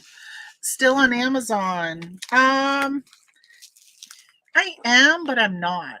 So I'm on Amazon. I've got, I don't know, maybe 6 items FBA, if that. I've got some FBM that have been there forever and ever and ever and ever. They're not selling. Which honestly, I need to remember to go and check some of the FBM or things that I put on clearance. So I should double check, make sure nothing's sold. Hi, Claudia. How is Norway? That's funny. I used you as an example the other day. not you specifically, but Norway. We were talking about how the U.S. My husband and I were talking about people who don't like the country you live in and go live somewhere else. And I was saying how even though we have so much crap in our country at times, I'll still take it over a lot of other countries. Like, what other country, maybe you guys can tell me, what other country can you live in where you have your choice of living in the mountains, living where you have 4 seasons, living where you have only 1 season, which is hot and humid, like Florida, living in the desert, living like in California where it's like 60 and 70 the whole year. Like, there's not a lot of countries that give you that flexibility. Now, Canada, I think, is a great country. And would I live in Canada? Absolutely. But you better like winter, because there's no escaping winter if you live in Canada. There's a lot of Canadians who come into the United States for the winter months. But okay, I gotta find here it is. Here's a piece right here. I need one of these. I'm gonna miss my mom. She supplied me with a lot of these because she did so much ordering online. I'm gonna miss that from her. Make sure the cat is not. Sometimes he likes to sit right next to my feet, and he was just in here crying, so I didn't want to run him over. All right, now I talked about my mom just a second ago, and I got my mind off. So yeah, so we were talking about that, and I said, yeah, like if you live in Norway has got winter. There's no escaping winter. I use Norway as the example. Because I mean, even like we got a lot of land, and there's other countries that have a lot of land, like Russia, but I think everybody in Russia has winter, don't they? I don't think there's like a Florida in Russia. 8, 6, 4. What do you want, kitty cat? 1, 9. All right, I'm gonna go let him out because he keeps crying. He must want to go out. I'll be right back. You want to go out? Okay, I hear you. I hear you. I'm coming. Yes. Go.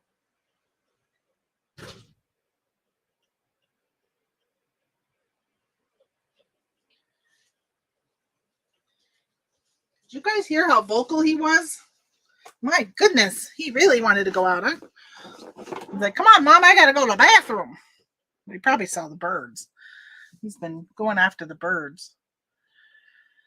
He killed one the other day. I said, you better not kill any of my cardinals. I literally am like, hey, Dad, hey, Mom, hey, Grandma, hey, Grandpa, like when they fly in. So you better never kill the cardinals. He will be inside all winter. I've been away, changing my life a bit. I will all miss your mom. We will all miss your mom. Sorry. Yeah. I was saying earlier, like she used to be in the chat. So that's tough. I am buying insurance. I've never shipped to Argentina before. So I am going to get some insurance. Small price to pay. Small price to pay. Playing cards. $25.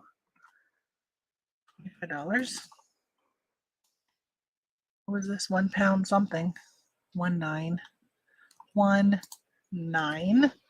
19 or 9er. I don't think they collected tax. Let me go and see.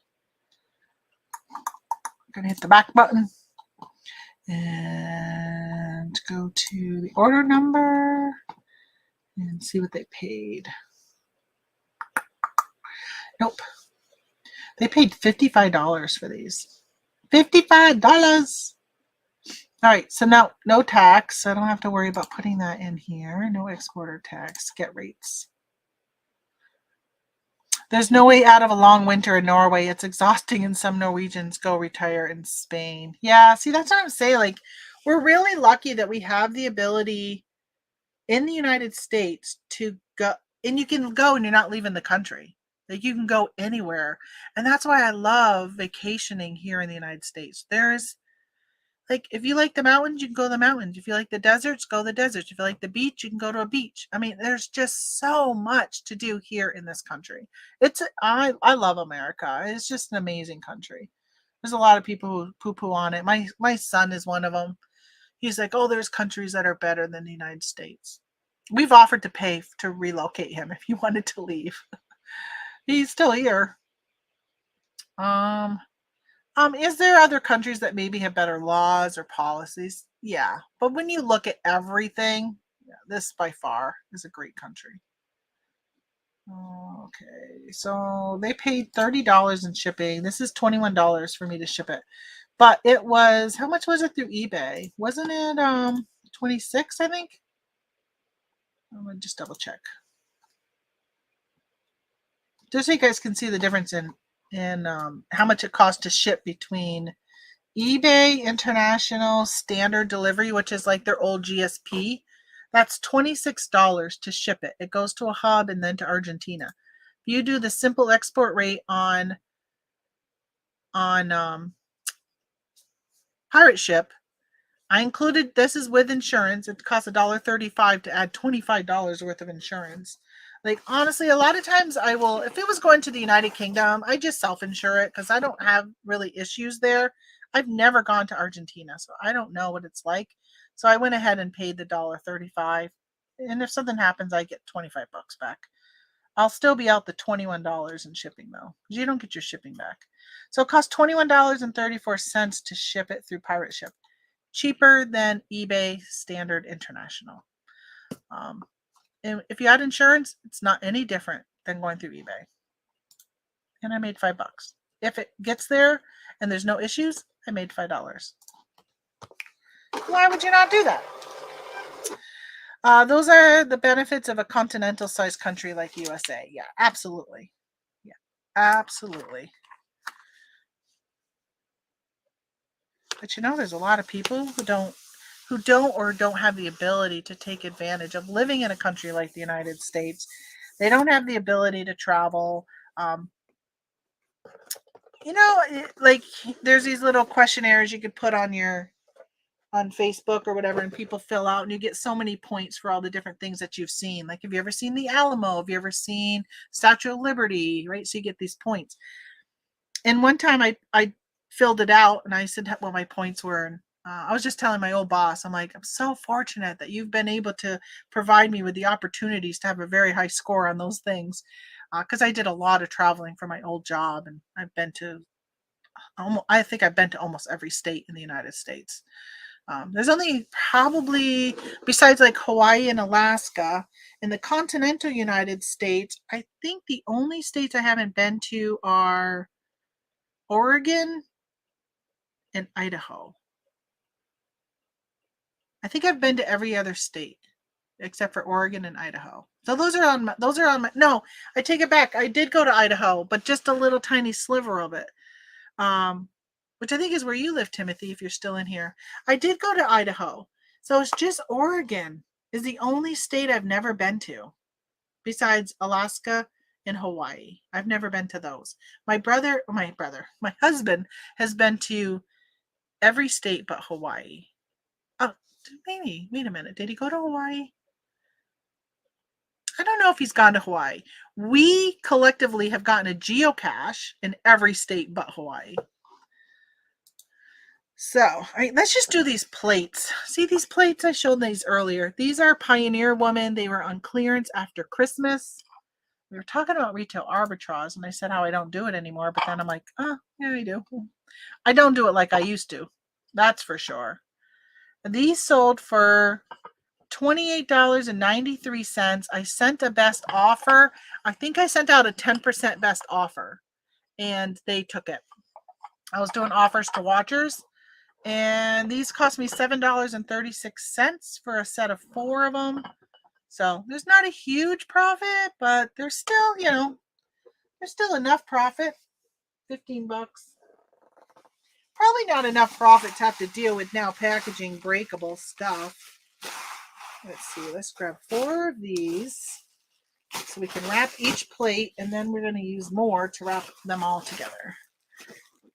We have outstanding sites. Might cause you to think about moving here. So I had a friend once. So my work husband, as I called him, as he called me his work wife, was from Boise. He was from the air base in Boise. And you know how like when you work, if you work for a big company, like I worked for a thing where we had employees in every state. I was this guy's boss, but not his main boss. I was the deputy manager, not the actual manager. But anyway, we would joke around and we would be like, he was my work husband. Because when we got together and we went to trainings and stuff, like he's the guy that I kind of hung around with, and just really nice guy. Really enjoyed him. I'm one of those people who truly believe that men and women can be really good friends and not have a sexual relationship or anything like that. You can just have a really good relationship with somebody of the opposite sex. He was that person for me, and I think he lives. So he got divorced while he worked for me, and then he ended up remarrying somebody, and then he ended up moving. So we lost the contract and we lost our jobs. I ended up going to work for the Navy, and I don't know what he did, but he ended up moving. I think he lives in Alabama now.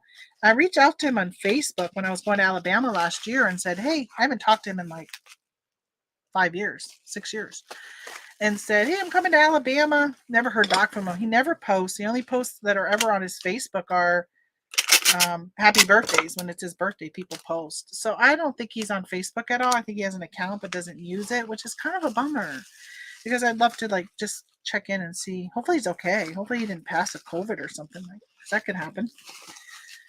But he was from Idaho. He loved it there. He was a big hunterman and fisherman. Like really, really loved Idaho.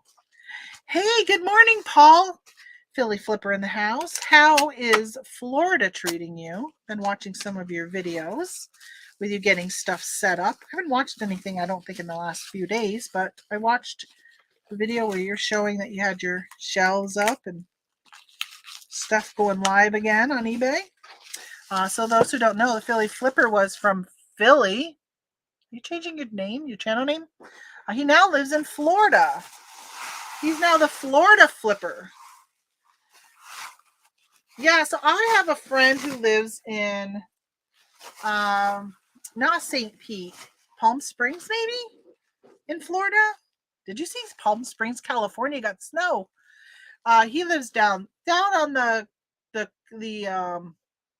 Gulf Coast, in the southern part of the Gulf Coast, and he took pictures yesterday. He was out in his pool and had friends over and whatever. I'm like, I'm jealous. We've got snow. I think it was 13 this morning. We're hoping it gets back above freezing.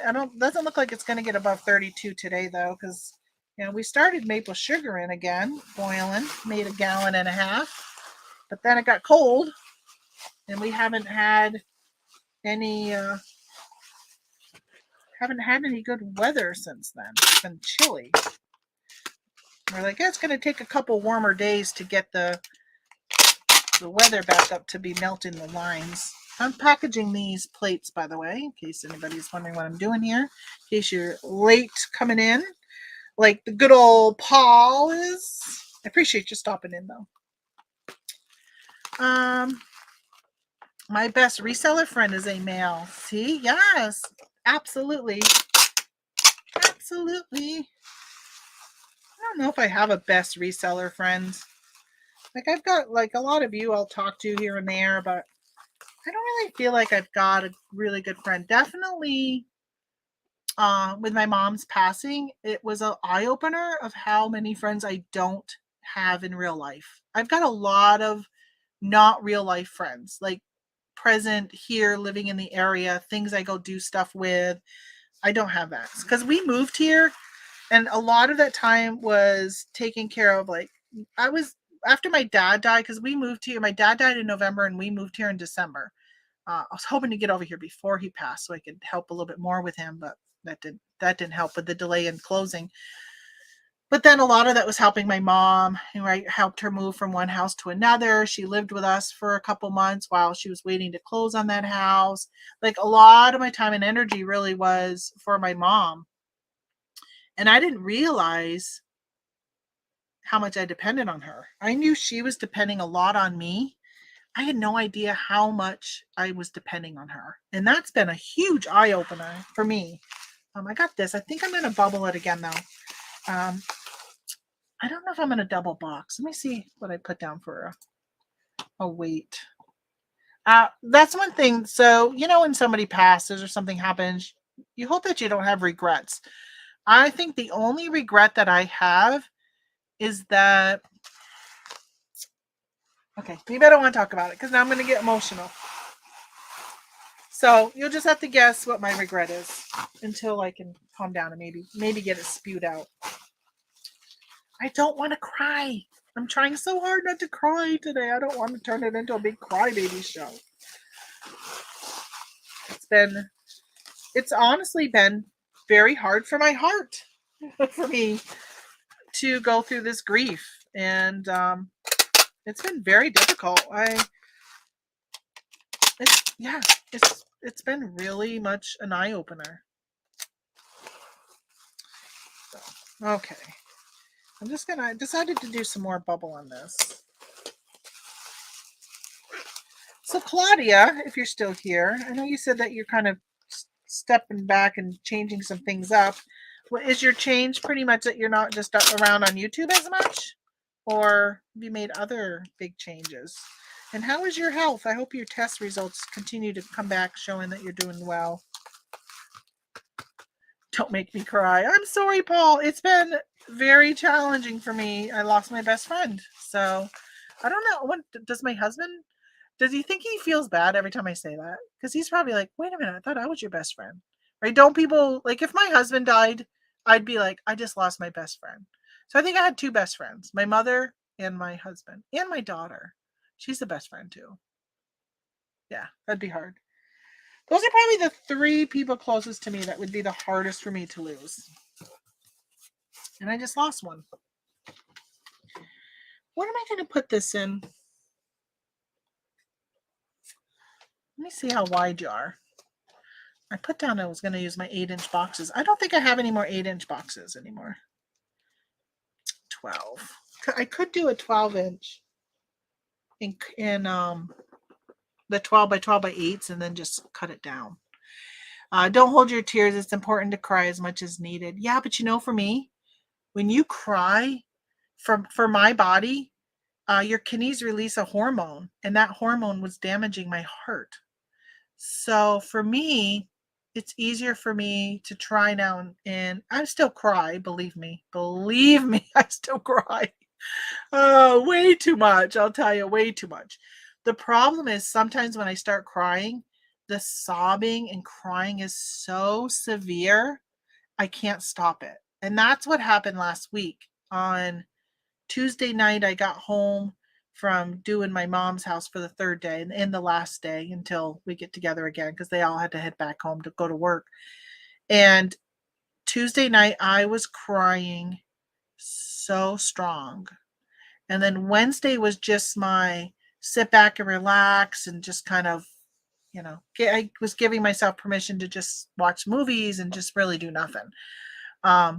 I struggled all day. I was just not feeling good all day long. And that's when I ended up going back to the ER on Wednesday night. But I really think it was caused from the stress of going through her stuff and of that really strong crying. Yeah, it actually does. It affects me.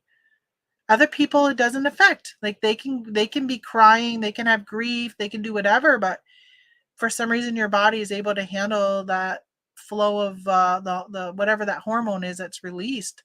But for me, it doesn't work. I don't understand why my body's different, but it is. Driving to St. Pete right now to explore. Oh, how fun. So my husband has an uncle and aunt that live in St. Pete. They were actually at one point that tornado or the hurricane last year was going to hit them head on, but ended up going south and hit our other friend head on instead. Our weather isn't really horrible. Yeah, you've been lucky in this. It's going to be in the 40s here. Oh my gosh. I know you took a picture or something a couple weeks ago and you had no snow. And I'm like, where is your snow? That's not right. I know I'm friends with some of you on Facebook. If anybody is on Facebook and wants to be friends with me, I'm pretty much an open book on Facebook. I pretty much accept everybody, as long as I know who you are, or at least if we have friends of friends, that kind of thing, then I accept you. So, I'm trying to get out of the bed and the house. I've been struggling with fatigue and pain, and the fact that I'm not working doesn't help me move. Yeah, isn't it? It's not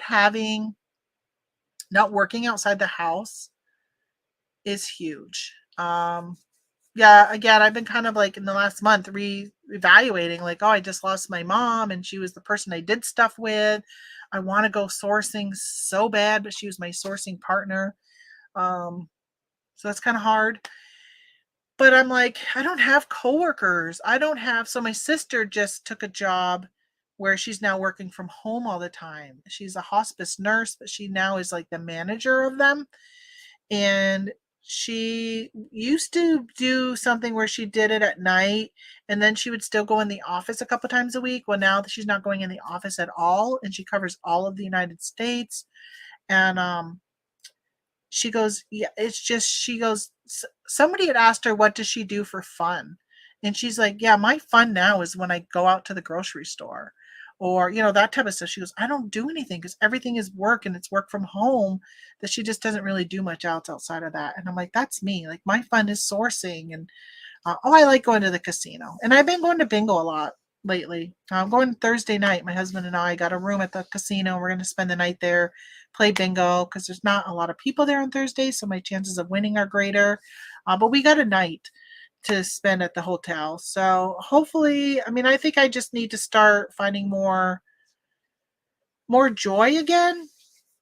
I do know I still have to mourn. I mean, that's part of things, right? You still got to go through the whole grief process. But if I can help it by doing other stuff, I find if my mind is kept on other things, then I don't just sit around and think about how much I lost.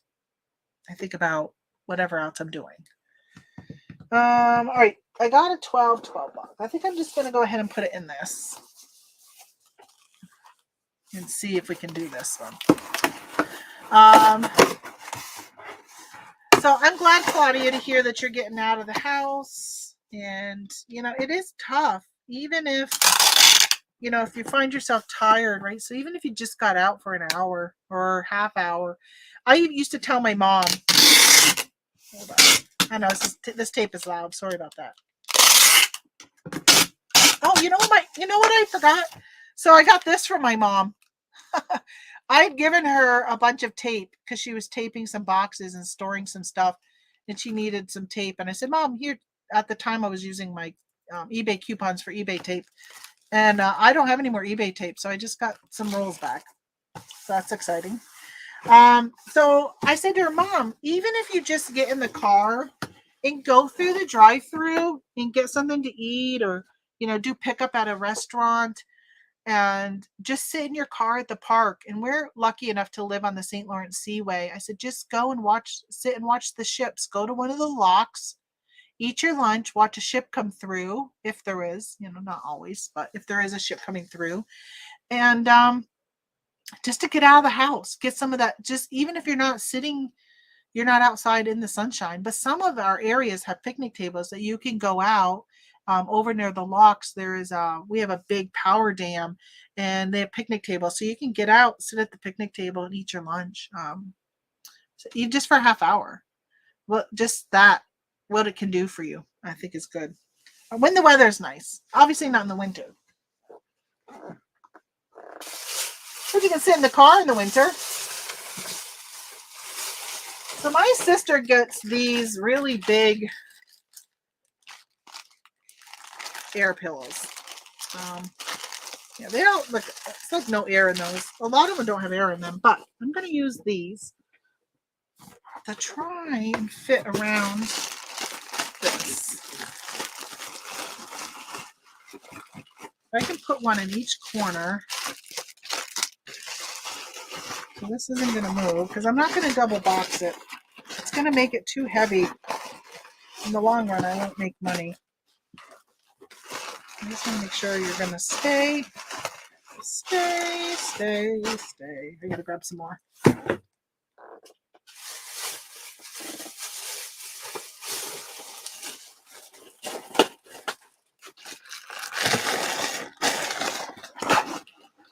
Okay, now they're too thick. I can't shut the top. Oh, they're too thick. Every live I go to, Paul is always present. You know why? Because he's probably not present anymore. He pops in them, says hi, and then he leaves. Right, Paul? Are you still in here? He doesn't stay long. Which, you know, hey, he came in. That's all right. When I first came onto YouTube, there was some that I saw that all they did was just jump in. And when you would talk to people about growing your channel, they're like, oh, you got to go hang out in other people's lives and build that following, build those relationships with people, and then they'll come and join yours. Oh, you are still here. Look at that. Surprise, surprise. You know, and I hung out. You got to find the right ones though. I don't find that I watch as many reselling ones as I used to, because a lot of them are a lot of the lives are pretty much, I shouldn't say lives. There's not a lot of lives. Most of them are pre-recorded, and it's, you know, like what they picked up at the garage sale or thrift store. Or I don't really find I learn much from that stuff. So I don't really watch those as much. I prefer the community where you're kind of like hanging out with the chat, and you can chat with other people and just make those friendships. But, you know, I always feel guilty when I go into a chat and I don't say hi to everybody. Like, you ever notice that you go into a chat and you're saying hi to, oh, good, $7.97, Massachusetts. Thank you, Massachusetts, for buying these. You go into a chat, and like if I was in here, I'd be like, oh, hi, Jen, hi, Paul, hi, Anissa, right? And then there's like 10 other names that I see them all the time, but I never say hi to them. They never say hi to me. That's definitely when I go into like Scott's chats, the bearded picker. I'm always like, there's so many people that are in there all the time, but they're just never people I really talk to. And they're regulars there all the time, but they don't come to my show. So I don't ever really say anything to them. Like the other day I said to myself, I'm going to start saying hi to all those people that I don't normally say hi to. That's what I need to do.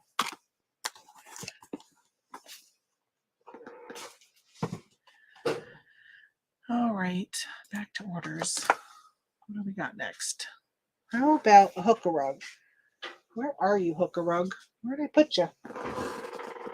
Well, we're not going to do the hook a rug. I don't know where I put it. I sold this.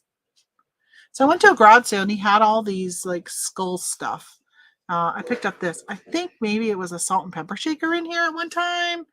I'm not really sure. Made in China. But it was definitely something that I thought, I think I'll pick that up. That'll be a certain type of person who will want that. And let me see how much it's sold for. I paid $3 for it. And it sold for $15. It was also part of that 50% off.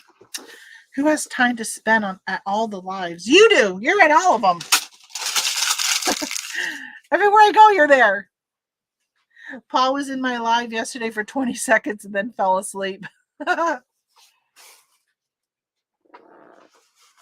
was in a live the other day and somebody said, I'm leaving because I'm falling asleep. I saw somebody say that.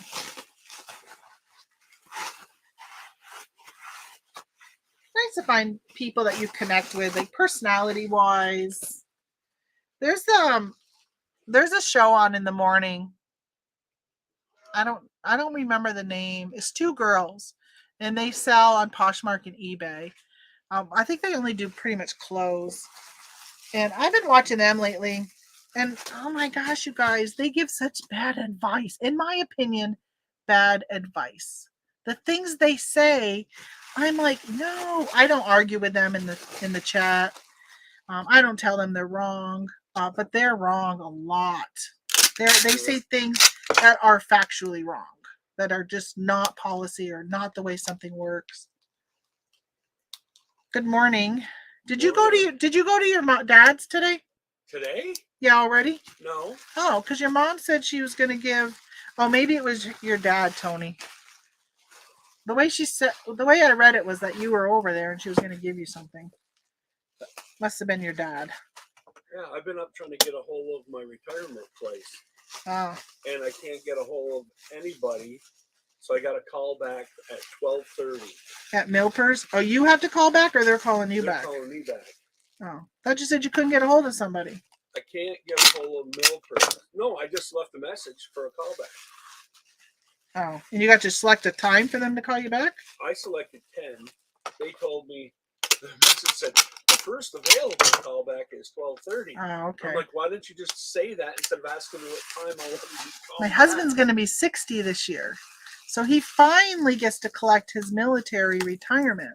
Oh, yeah. And it'll be 90 days after my birthday. Oh, that you get your first check? Yeah. What? Do they pay you for those months that you didn't pay you though? It's retroactive. So you'll just get a big check. Wow. So my husband was in the Air Guard. He was in the Air Force, and then he joined the Air Guard, and he retired from the Air Guard. Well, when you retire from the Air Guard, the National Guard, you don't collect your retirement until you hit 60. Even though you retire from them, you don't get anything until you're 60. So he's finally going to get a retirement from his military after 34 years of the military. He's finally going to get paid for it. Retirement, I should say. He got paid while he was doing it. Paul, I tried, but also fell asleep. If I'm there, it's for about 5 minutes. I just happen to be shipping and have it on. Entertain me better next time, Roman. Come on, Roman. Let's have some entertainment. I'm probably boring watching me package. Like, boo. She's selling these $14 items. Big deal. I've been watching NC Picker and his videos. He's so fun. I just enjoy he's funny. Him and Carrie. They literally sell low dollar items. It's crazy. I feel like I'm like them though.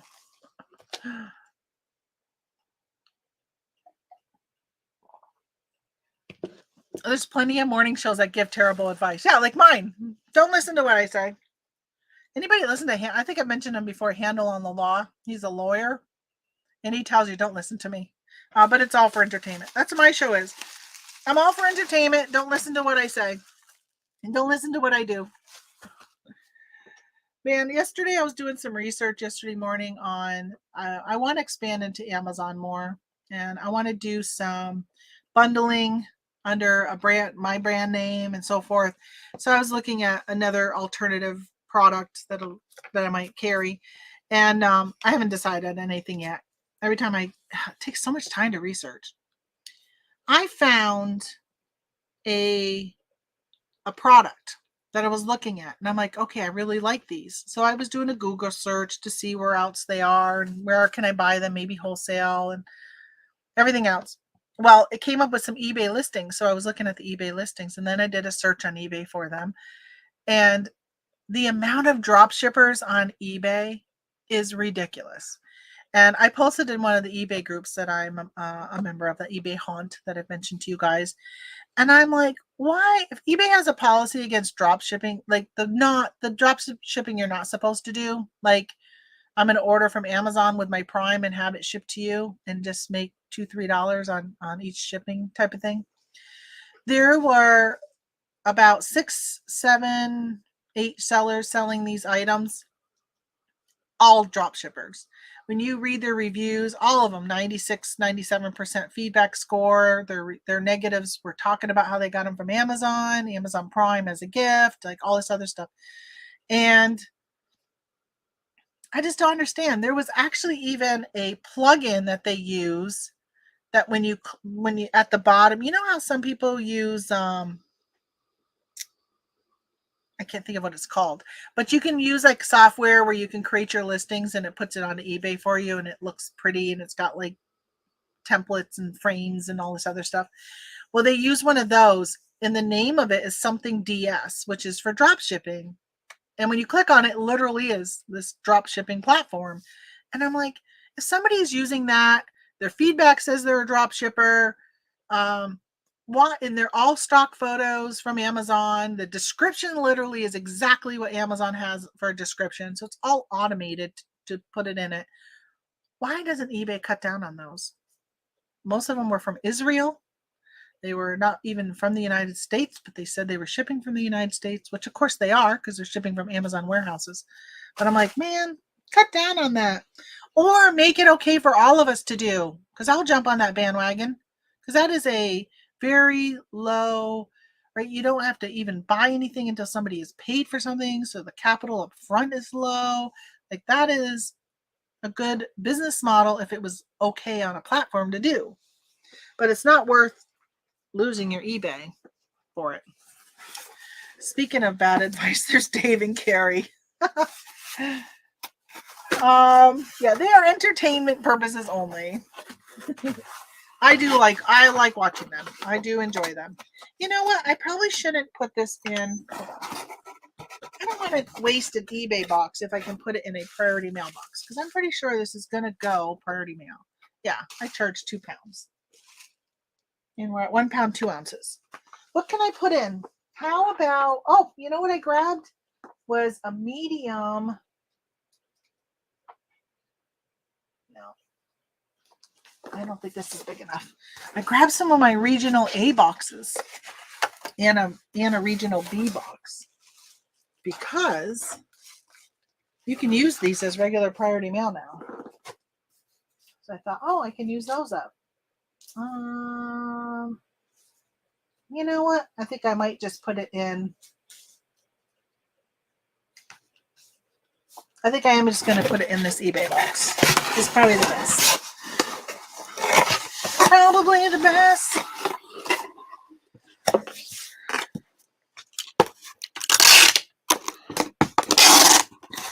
I've tried to tell myself not to be the eBay police. Like, I don't report a store if they're drop shipping. That girl on TikTok the other day, like, I wasn't going to report her for using the padded flat rates incorrectly. Until eBay wants to pay me to do their job, I'm not doing their job. Until the post office wants to pay me, I'm not going to do their job. But I do know in the long run, it hurts all of us, right? Because buyers are going to leave a platform. If they get something from Amazon, they go to Amazon and realize they could have bought it at Amazon for $8 cheaper. They're just going to go look at Amazon from now on and not even come to eBay. If somebody is misusing the post office supplies, right? Because there's been talk about, is the post office going to get rid of those supplies? 1 pound, 8 ounces. Yeah, it's cost them money to provide those items to us. They're free for us to use, but it's not free for them to make them. And you see how much it costs for us to buy shipping supplies right now. It's expensive. $8.05 for this. They paid $8.05. All right, I'm not even going to go check pirate ship. I'm just going to do $8.05. So it's kind of like, in the long run, it does hurts us, our business, when people are breaking the rules. There's a reason why companies have policies like no drop shipping, because it hurts their platform in the long run when somebody feels like they just got taken advantage of, because they look and they get it from Home Depot and they're like, well, wait a minute, I could have bought it on Home Depot cheaper. I should have shopped around. And now it just makes them go check Home Depot from now on before they buy from us. So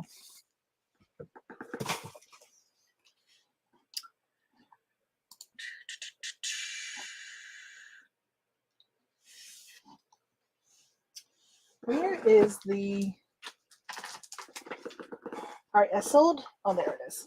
I sold 3 of these blue bunnies. Somebody bought all 3 of them. I'm going to put them in a bag and then bag it.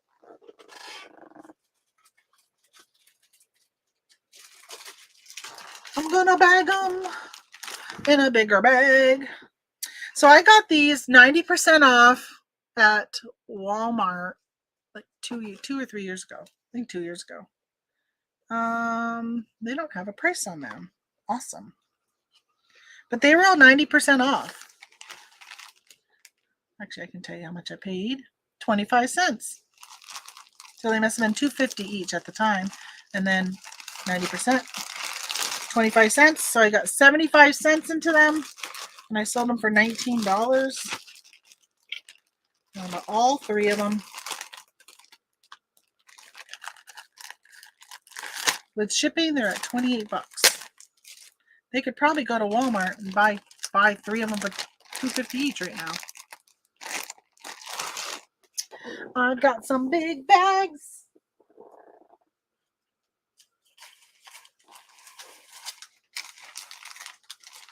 Big bags. Oops, they're falling. They're falling. All right, some big bags.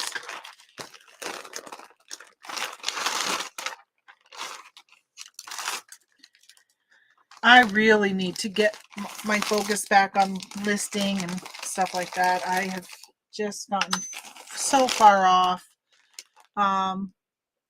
Yeah, even before my mom died, I'd just been not really focused. In October, I was focused, and November hit, and I was just focusing on like Q4 and shipping and all that kind of stuff. Wasn't listing as much then. Yeah, I haven't been really regular with listing at all. Well, these have been listed for, yeah, wow, there's no like shipping information in here. It said 1 by 1 by 1. 13 by 11. $5 to ship these. That's not bad, huh? We're going to Fort Smith, Arkansas. So I got a bunch of these plush with books. So I paired some of them and put them as like a bundle. Like you could get a book about a bunny, and then you could also get the bunny. So that way you could, give the kid a bunny and the book that's told the story of the bunny. Okay, that one's done. That was easy. I like easy ones. I don't like all these breakable things. Oh, I sold some. Hey, where's Timothy? Are you still here? I still got all that party supplies. But I did sell some Hello Kitty things. Oh, so this was 50% off. I sold for $4.99. I got like 10 cents into it. I didn't pay much for it. I'm going to use another one of these. I'm going to go through these fast. I have a feeling I'm going to end up having to get more of them. Easy peasy, lemon squeezy. That's the type of shipping I like to do. I don't like the static. Don't go. Usually by the time I'm ready to weigh another one, it's timed out on me. Okay, 3 ounces, $3.81 to ship it. They paid $4.20. Got a little bit there on shipping. Help pay for some of those ridiculous fees that we got to pay on eBay. Speaking of ridiculous, I have a return I'm waiting to get back. I sold something, one of them, 2 little bunnies, and one of the bunnies had a little tiny chip in the tail. And I took a picture, close up showing it, mentioned it in the description, and the person opened a return the day they got it saying, one of the tails is chipped, and I didn't find a piece in the box. I'm like, no, it was chipped before he shipped it. So they wanted me to refund half so they could keep one of the rabbits. I'm like, no, I already priced it as in buying one and you're getting the chipped one for free. I already priced it below value. So I said, no, open a return and I'll take it back. But of course, now I got to pay for the shipping back because they said it was an INAD, and it was not an INAD. They just didn't look at the description or the photos to see that it was broken. But you know what? I will take it back and I will pay for shipping before I'm going to give somebody, let them keep something. I will take it back. I'm just spiteful like that. Thankfully, I have enough sales where I can absorb that $5 in shipping for them to ship it back. I sold this. This was a retail arbitrage from Christmas clearance a couple years ago. So the lady who bought this asked me, what's the smell? Verbena and chamomile. I don't even know. I'm probably saying that wrong. I know I'm saying it wrong. She asked me if I had any of just the soap without the lotion. And I said, no, this is the only one I had left. I paid $2.50 for this, sold it for $10. It was part of my clearance. Out of here with it. It's the last one I have. Out, out, out. Get it out.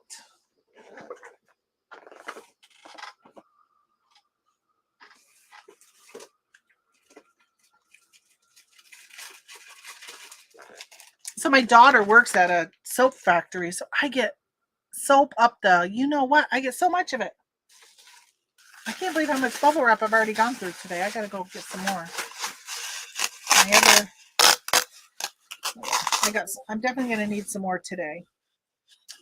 I keep these because you never know. I only keep a couple though because I don't use that many of them. But every now and then, there's times when it works good for me to put something into that to ship it. I don't use it as a shipping container, but I can put that and then put it into a poly bag. But I'm going to, I think I'm going to wrap these and then bag it. Yeah, I'm going to wrap and then bag. Yeah, that's what I'm going to do. I'm sitting here trying to decide, should I bag it first? Because then if it busts open, then soap and stuff is going to be all over the bubble wrap. But I like that I can, I'll show you here in a second on how I wrap it. Anybody follow Ann Eckhart? I was looking at her Amazon store yesterday, the books that she sells. I like that I can wrap it really tight so it makes it so these are protected a little bit more before I put it in the bag. But she has some books, and one of her books is shipping on eBay. And she sold quite a few of those. And I'm like, I need to make a book about shipping on eBay. I feel like I do a pretty good job shipping on eBay. I get a lot of really good, my feedback most of the time talks about my shipping in a positive way. Okay, so now I'm going to put this into this. So if by chance it leaks, it'll at least stay in this bag.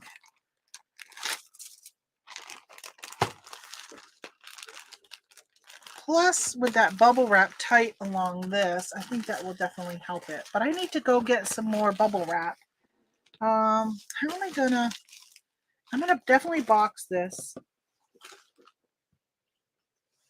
Hold on. Actually, I think I can get bubble wrap here in a minute because I should have had my husband bring me some before he went back up.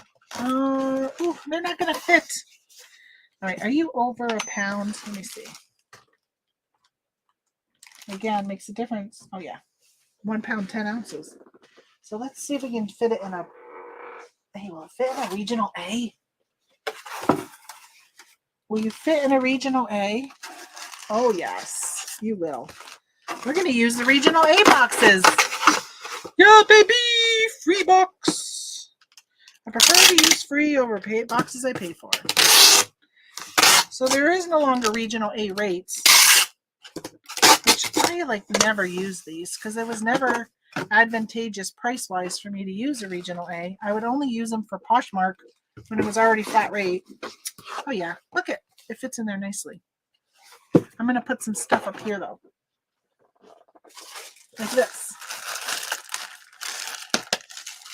I'm going to put one of those and then one of these.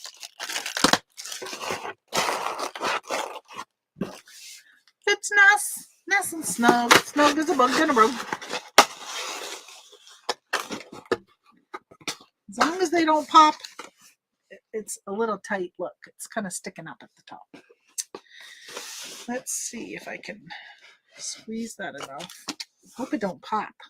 Because if it pops, I end up with no protection.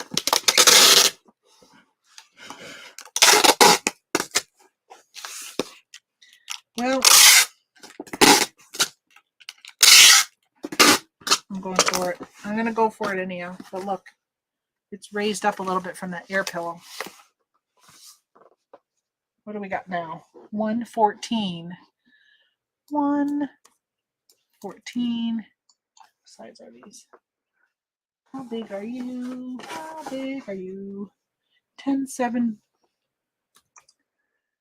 I'll just say 5. It's 4.75, but we'll do 10.75. And it's $7.80. Oh, It's going next door to Vermont. Nice. Very nice. Paul would have probably told them to keep the item and refunded them. Yeah, probably, because he's probably part of the problem, not the solution.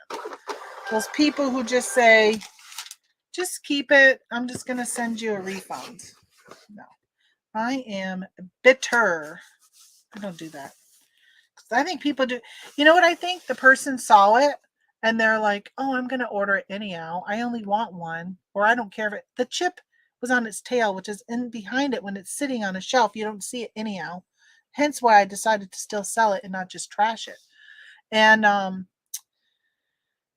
honestly, I debated keeping it for my tier tray because it's perfect size. And I think that they're like, okay, I'm going to get it. And then I'm going to be like, hey, it's broken. They have not returned it yet. And it's been a couple weeks. And you know what? I'm dealing with my mama's death. So I ain't taking no bullshit even extra hard right now.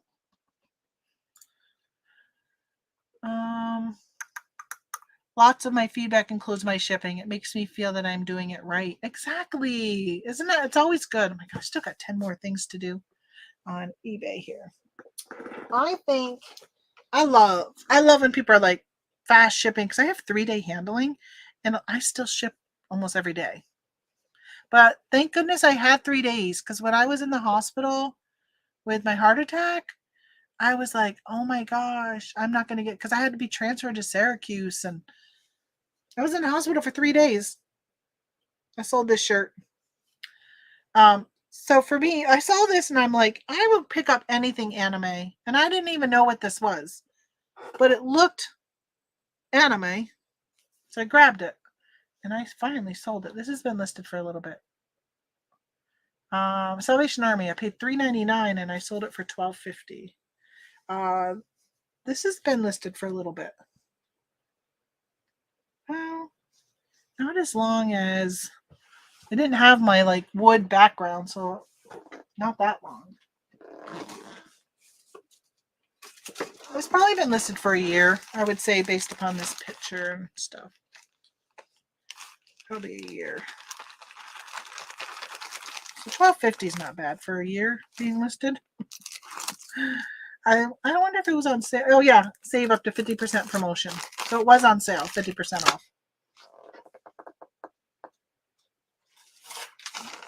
I price on the higher end of stuff. So for me, if I sit there and I'm pricing something at 25 and it probably wasn't worth 25, but I don't, how many times do you sell something like within a day of listing it?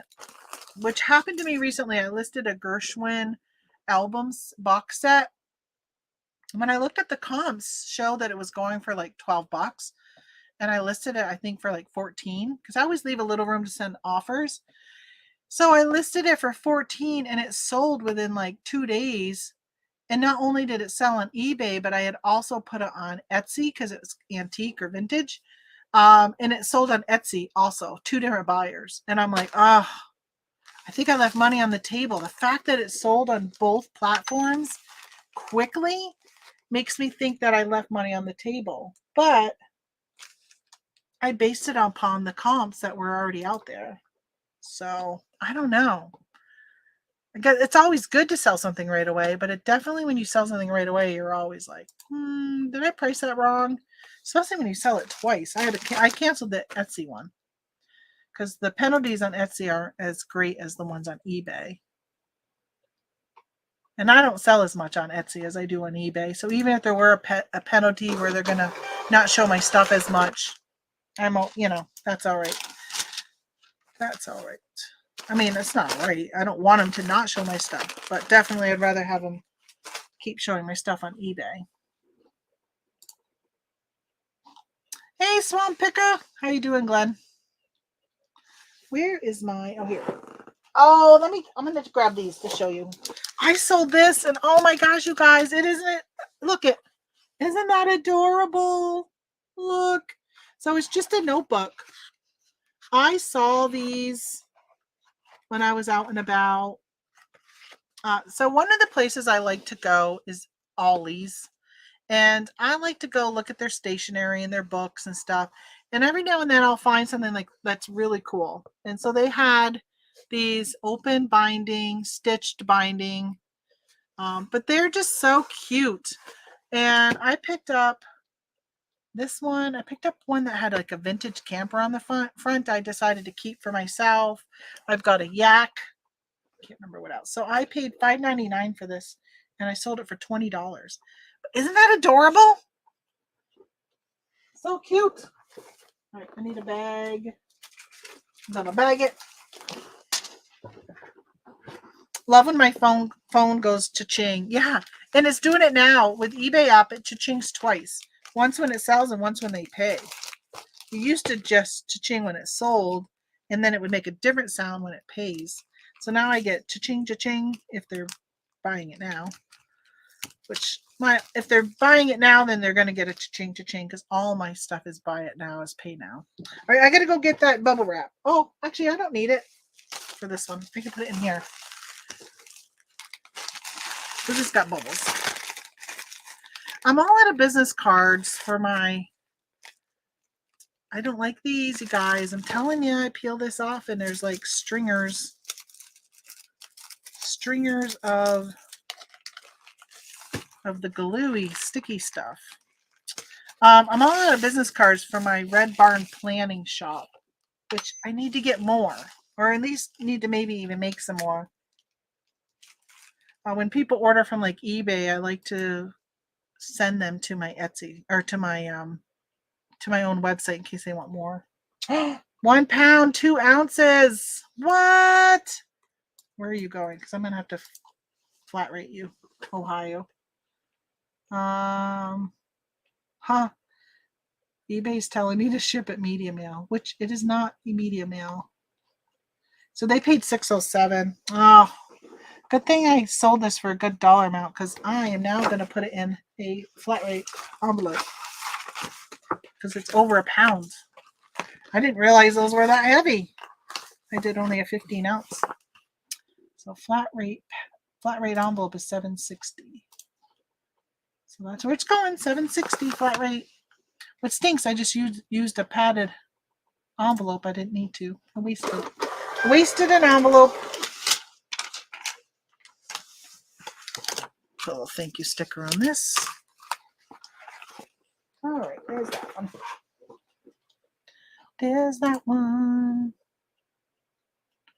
I have to leave. Hope everyone has a productive day. See you later. Flip it good. I sold these. I have had these forever and ever and ever. So they're Laura Ashley flute set. I took them out of the box and I wrapped them in bubble wrap because I don't trust the box for shipping. So I sold them for $4. Folks, I had these for $8 I bet you I've had these for like 4 years. I got them at Walgreens when they were doing their spring clearance. How much did I pay for them? It doesn't even say. I don't even know how much I was paying for them. Yeah, so I probably I didn't pay much for them. First class. Okay. Well, I don't think they're going to fit in an 864. Let me see. I don't think so. I think they're too big. I think they are too big. They are too big. I'm a little worried about going over into the priority mail. I put down 15 ounces. Yeah, they're already at 12. That was stupid, Tamara. They're going to be priority. Let me see if I put this box with it. Oh yeah, 1 pound, 2 ounces. All right, so we're going to go priority with them, even though they didn't pay priority. Just because I'm a moron. Maybe I shouldn't write a book on how to ship. Let's go to Illinois.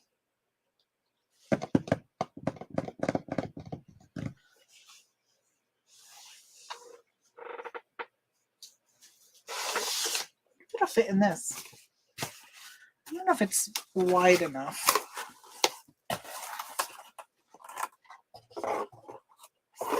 I'm a little bit worried about the pressure on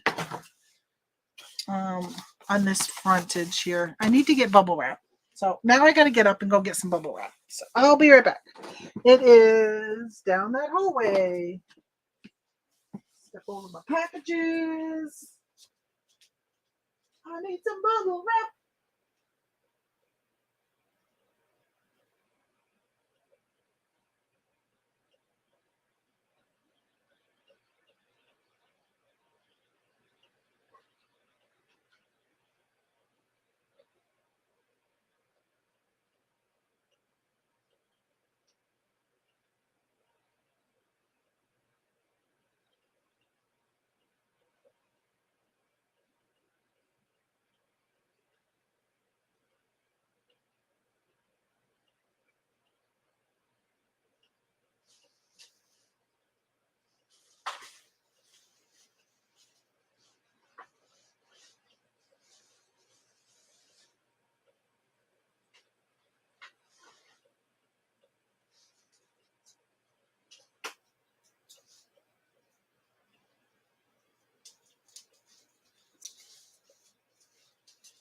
All right. I buy like a stack of 4 of them. And I hate when I had to take them out of the bag and then I have to take them out of the, there's like this like sticky stuff that attaches them to each other. I had to fight with that. I didn't bring any scissors with me.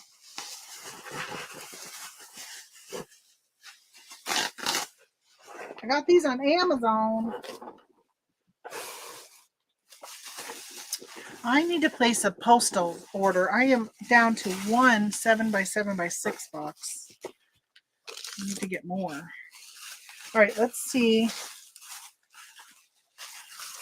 I don't know if I should do it in that post office box or that UPS box. But you know, the thing that's nice about those UPS boxes is they're thick. Okay. So you're double there. You know, part of me is like, if they get it and it's broken, horrible for me to even be thinking. I'm like, I refund them the $4, big deal. Like in the long run, I'm not gonna. I want to go through a lot for a $4 sale. I'd just rather sell it and ship it and have the sale than take it and donate it. Oh my gosh. These are so clingy. I don't like that static. I think I'm just going to ship it in this. Take my chances.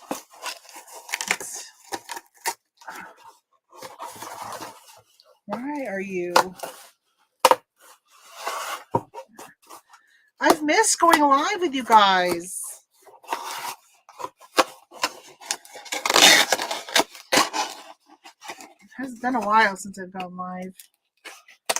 I would say in the last year, I've probably only gotten live like 4 times, probably. Like not much at all.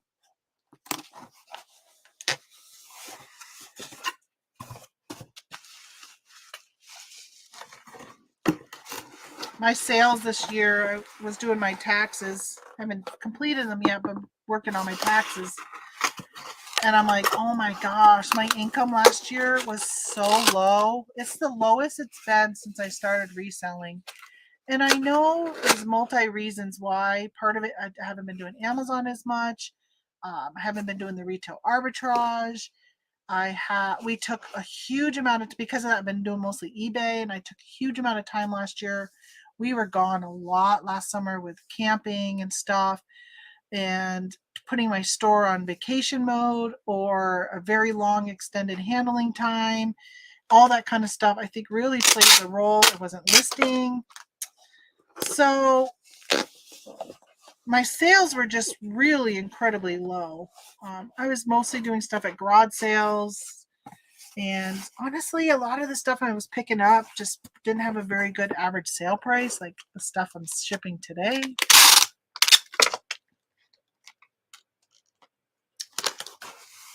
So I did get an inheritance from my mom.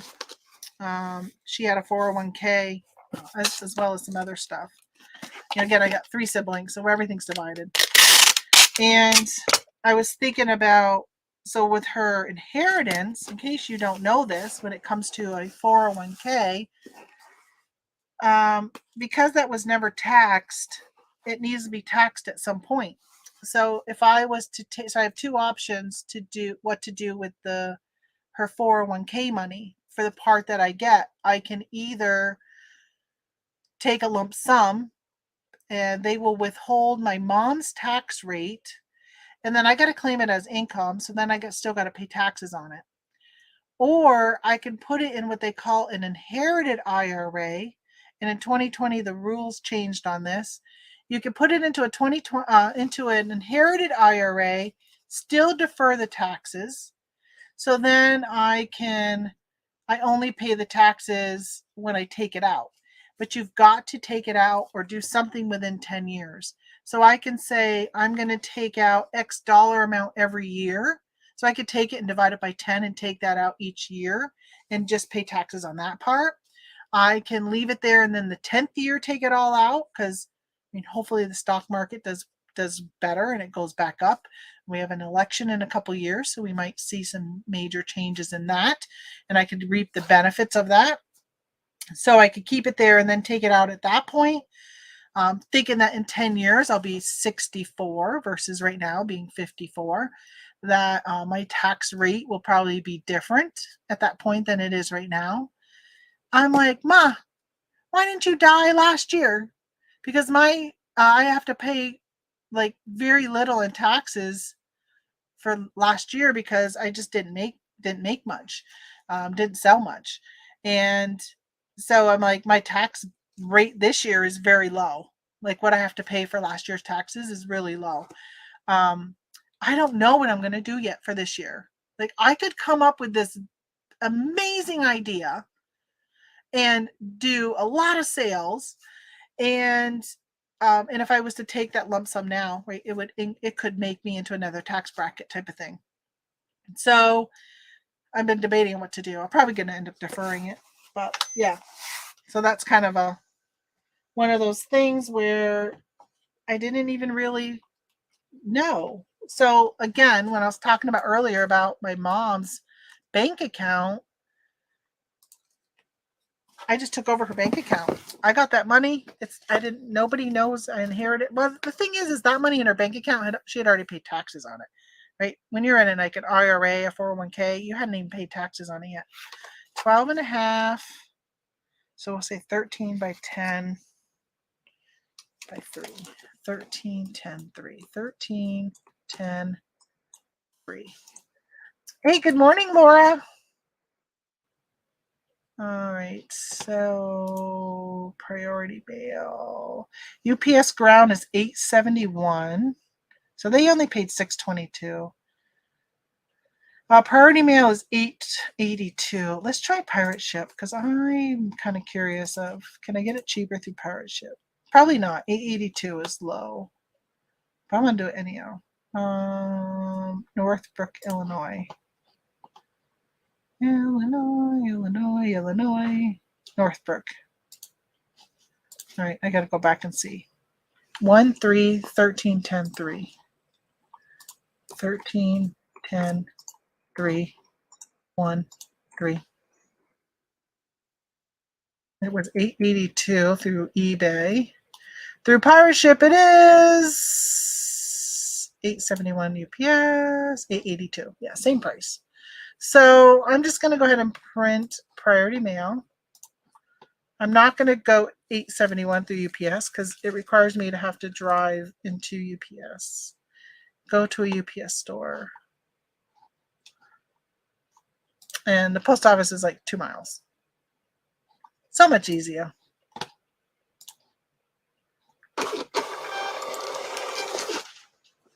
So Laura, I thought of you a lot yesterday. I was doing more research on my brand and not branding, but still looking for products. And so I was thinking of you because we've had those talks, and I'm sure you're like giving me space because of my mom and stuff. But I've kind of like, I feel like I need to, that saying, shit or get off the pot. I feel like I keep debating this whole thing of my branding for Amazon. And it's just like, just do it. I was reading, I know it was Barbara Draska. I'm part of one of her groups. And somebody had asked a question, and she pretty much was just like, go in front of the mirror and look at yourself and say this to yourself and da da da. Like pretty much telling the person to just pull the trigger and do it. Like just go do it. Stop debating. Stop thinking about it. Stop analyzing. Stop doing all this crap I've been doing for 3 years and just do it. And that's kind of where I was doing that. And I was thinking of yesterday because I'm like, I just need to do it. Like just do it. Plus I was watching a video on from Kristen, her podcast, but it was the YouTube of it that she has. Is it called the Amazon Files? Is that what it's called? I was watching that and she was talking about bundling and stuff, and I'm like, all right. So I was talking to you guys earlier about Ollie's. Here's another one from Ollie's. I paid $3.99 for this journal. It's a faith one. It says, "With God, all things are possible," and I sold this for $20. All right, so you know what I've been doing with these? Because these stickers, all these stickers are the worst to get off. I have been doing this. Taking it out of whatever it came in, throwing this away, and getting a new bag.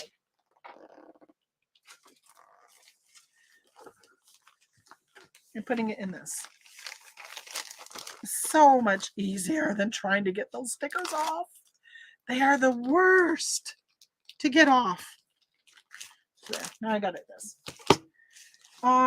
Let's do it in a bubble wrap.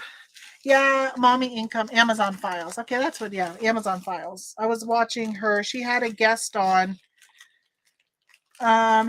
He was talking about some bundles he does. What was he? I'm trying to think of the bundle he was talking. He doesn't call them bundles. He calls them something else. Lots, I think. Maybe a lot. No. What was it? It was weird. It was like a different terminology. And she's like, "Oh yeah, that's like we call bundles." I don't know. I was watching that. It made me think of you. Because for those who don't know, Laura's doing really well on her bundles and stuff. Very creative. Helping me with possibly doing a is it trademark? Trademark my business name? Not copyright. Is it copyright or trademark? I can't remember. I get so confused by them. Like what's one and the other. But I think I definitely want to do the business name I was thinking of. I think I'm going to change to something different. I keep leaning towards a different one that would be all encompassing. And I don't think I'm going to do planners. A trademark. Okay. Yeah, I don't think I'm going to do planners.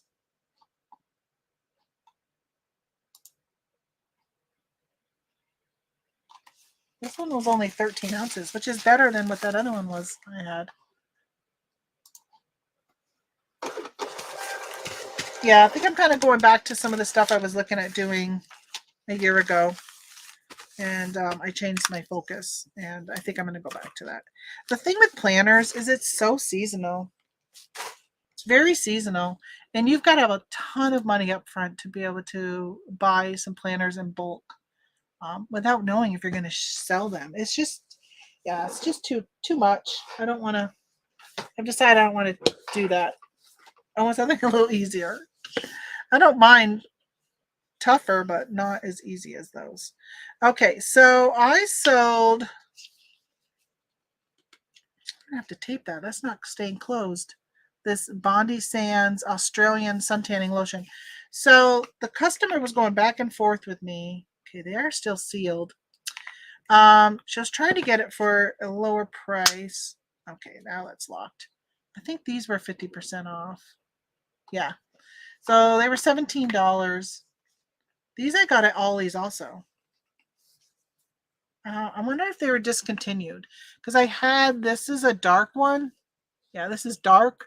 And I had another one that was lighter that I sent to Amazon. And the Amazon one, they flew. Like, they sold really fast. This dark one is kind of hung around a little bit more. So I told her, I'm like, I'm going to bubble wrap it and I'm going to poly bag it. Because she goes, I bought them before and they leak. And I said, I will do the best job I can. And I'll box it.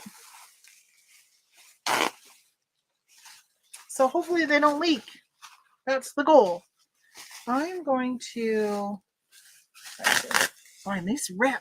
This stuff rips so much better. Oh, I say that as, oh, you know why? This is where the tape, where it was taped to the start of it. Some of that other bubble wrap I have, the one I just finished, when I would rip these in half, sometimes it would rip down in the corner. I'm going to rip each of these individually, or wrap them individually, and then I'm going to poly dye it, put it in a bag with clear bags, and then I'm going to box them. That is my goal for these. Yeah. Even if I was, let's say, if I was going to send these to Amazon, this is how I would do it for Amazon also. Just so you know. I'm going to show you. So I would do this. I would bubble wrap it. And then if I'm going to sell them individually, I would then put this in a bag. The bubble wrap is helping this protect it and push when you pull it tight and stuff. It makes it so the top won't pop off. Some people, you can buy that tape without bubble wrapping. You just put tape on it. I like to do the whole bubble thing. Amazon does not treat your stuff very good. You've got to be responsible to make sure that you are sending it to them in a manner and expect them to not treat it well. I've learned that lesson with Amazon.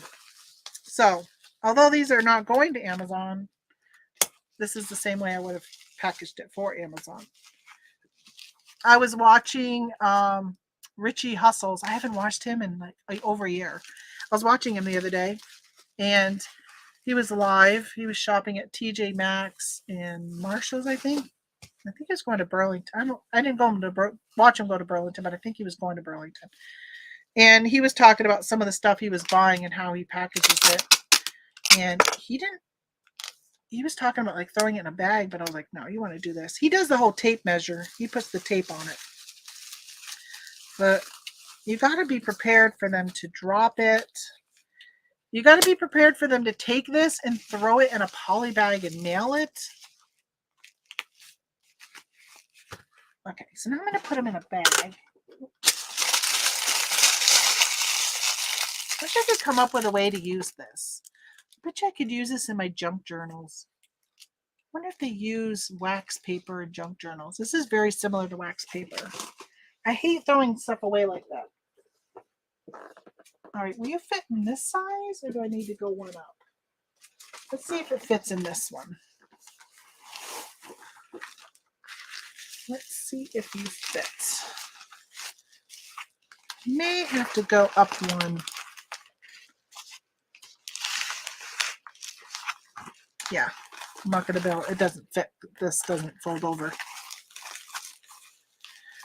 So one of the things I think is really good when you sell on Amazon is, you've heard people talk about bundling all the time.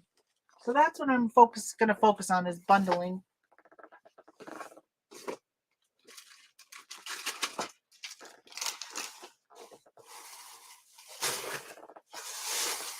So my husband and I are preparing for our trip. Finally done with packing. Time to list. Yeah, I think my plan today is to go over there and start taking some pictures. So I got a ton of clothes from my mom's that were plus size clothing. They were mostly size 1X and 2X. All the same, like, again, I was talking earlier about when I would go to Kohl's and she would buy all these clothes. So there's like whatever Kohl's brand shirts, and she would buy one in every style, like not style, but every like color, print, or whatever. So I've got a lot of those. So I was thinking about lotting them up and listing them like that. Okay, so there's this. And I think I don't know if I'm going to work on that today or not, because I feel like when I go do clothes, I just want to focus on clothes. I got a lot of clothes. Do I want to put it in an eBay box, or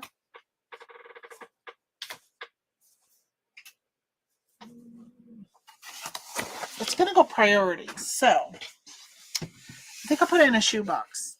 You're not a shoebox.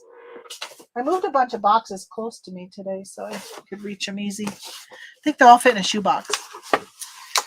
So yesterday, so we're planning for our trip. And we sat down last night and I used the HDMI cable and I'll put my computer up on the big screen TV. And we're like, okay, what do we need to buy for our trip? And one of the things that we're going to do is, so for those who don't know, we take our Jeep out on trails and we get these Jeep Badge of Honors. Well, there's a Jeep trail that's really long in southern Utah. And they said that you need to bring, because there's no gas station, obviously when you're in the woods or on the trail, you're in the desert, there's no gas station. So they said you're going to need to bring gas with you because you will go through your tank of gas and need more gas. So I said, all right, we need to get like a jerry can or I can't remember what the name of these things are we're getting. And we were watching some videos on how do we want to install it. Do we want to put it on the tire? If we had a roof rack, we could put it on the rack, but we don't. We have a soft top. Or we could put it on the driver's side door or the passenger side door. And so we decided to do the passenger door. So we have to buy these. So there's 3 pieces to have one of these gas tanks on your Jeep.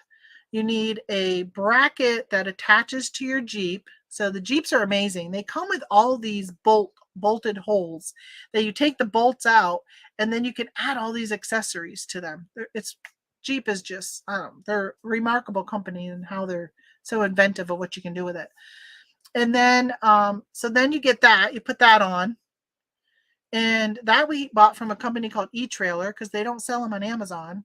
But then on Amazon, you can buy the gas tank and there's a thing that you attach to the piece that goes to the Jeep. You attach that, then you put your tank on and then it screws on and you turn it and you can buy them with or without a lock and it locks it. So nobody will steal our gas can. So I was hoping there was a place on Amazon yesterday where I could buy all 3 of them. But they didn't even sell the bracket on Amazon. I had to get it from eTrailer. And then the other 2 items from Amazon, which one of them I didn't end up buying because the price went up $20.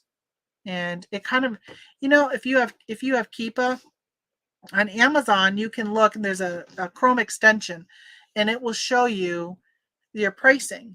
So here's the price is like this, and it goes up, and it comes back down, like within a day or 2, and then it stays, and it goes back up, and then it comes back down.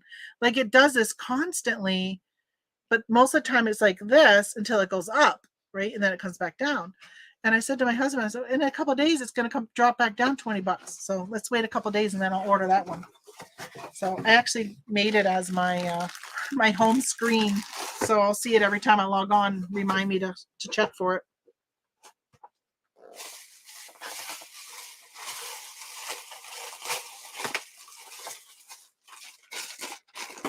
But I said to Tony, I'm like, this is exactly what bundles are good for. Somebody that's going to take all 3 of those items, bundle them together, and sell it as a bundle. Now, that would be a great idea, but I don't want to take the time. I mean, they're not cheap things. Just that bracket was $115. And I think when all said and done, we're probably looking at like $300 for the 3 pieces. So that's a lot to invest to create, if you had if you wanted to take the capital and start building your business around stuff like that, that would be an amazing bundle because I would have bought that in a heartbeat if I could have bought all 3 pieces together. I would have done that. And the fact that maybe the company that sells that bracket doesn't let you, the company is Ride. Maybe they don't let you sell it on eBay, on Amazon, because it's not for sale on Amazon at all, that bracket. But then eTrailer didn't sell the other items. They only sold the bracket. They didn't sell the gas can and the piece that attaches to the gas can to attach to your bracket. But it's all universal. Like the gas can and the bracket that attaches to that thing is universal. So you can buy brackets for so many different things and it's like interchangeable, if that makes any sense. But yeah, so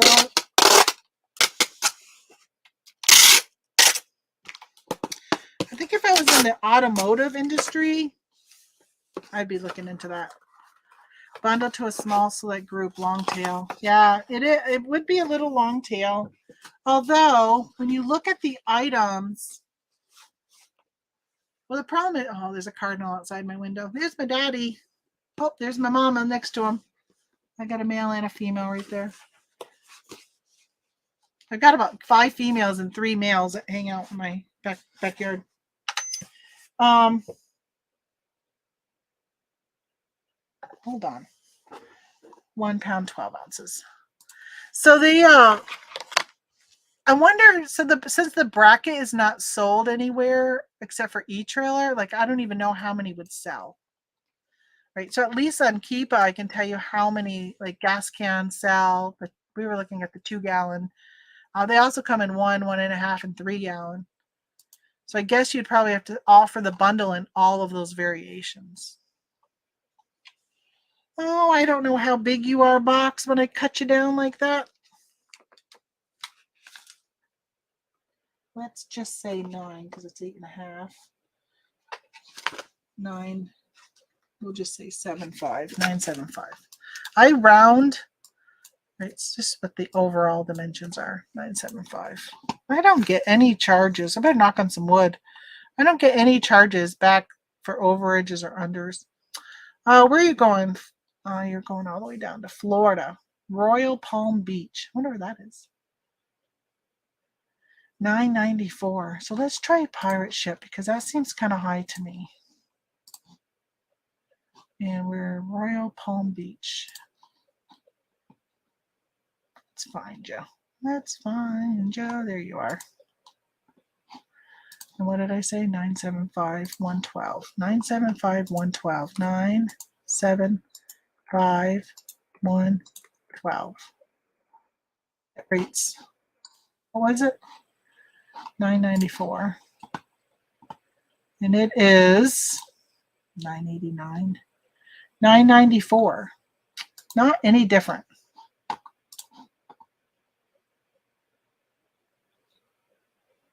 I should just buy through Pirate Ship all the time. If I look something up and it's the same price, I buy it through Pirate Ship because I get cash back on Pirate Ship.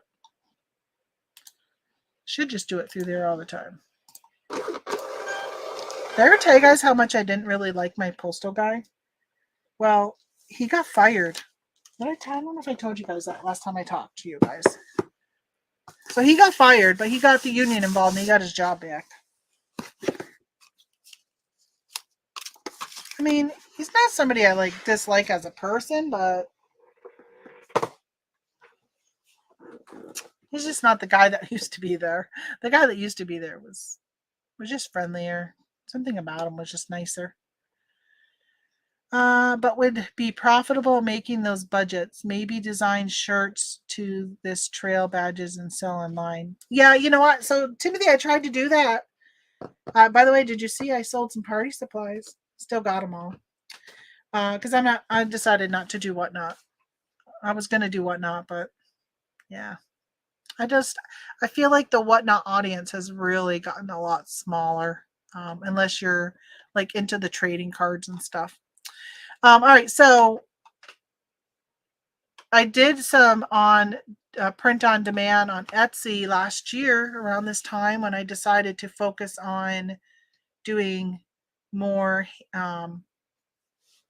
what do they call? I don't even know what they're called. What the word I'm trying to think of, but not where I had to be here shipping it.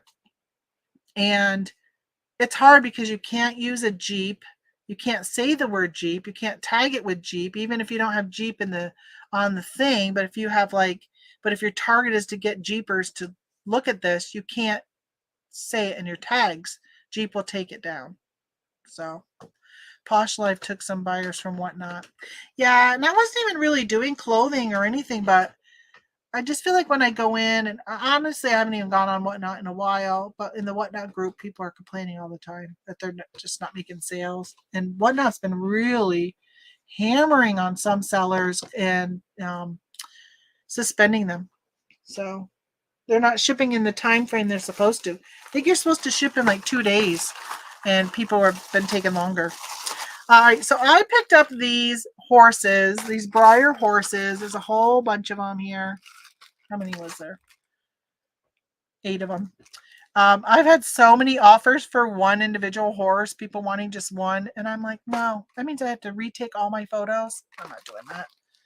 So I sent out an offer to likers. I will say that I think originally I was asking $100 for this set.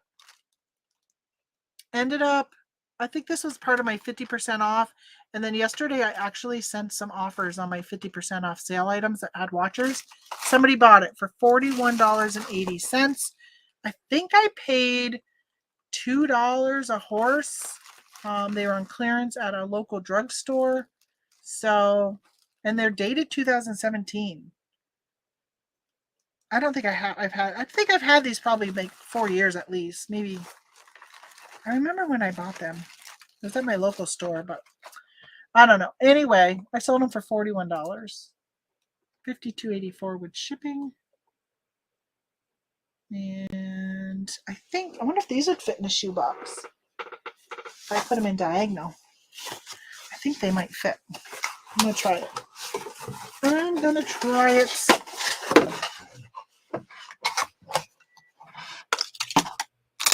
They're going priority. I'd rather use a free box than use up one of my eBay ones. But I could put them in my eBay ones. Let's see if they fit. Oh yeah. Oh yeah, that fits. Okay. I think I'm going to wrap bubble around them once because my air pillows are a little too big.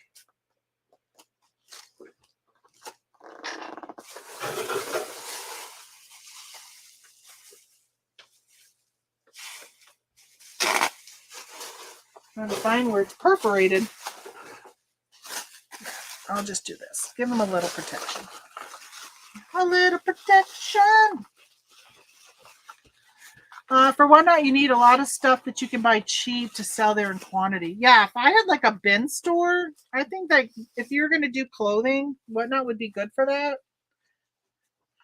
And a lot of people are like, some of the people on some of the groups I'm in are like, especially when it comes to shipping in the time frame they want you to ship.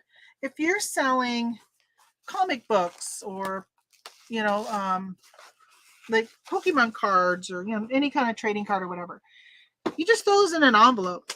But if you're selling in the estate sale category, and now you got to deal with, instead of cutting the box down, there, you got to take time to wrap all those breakables.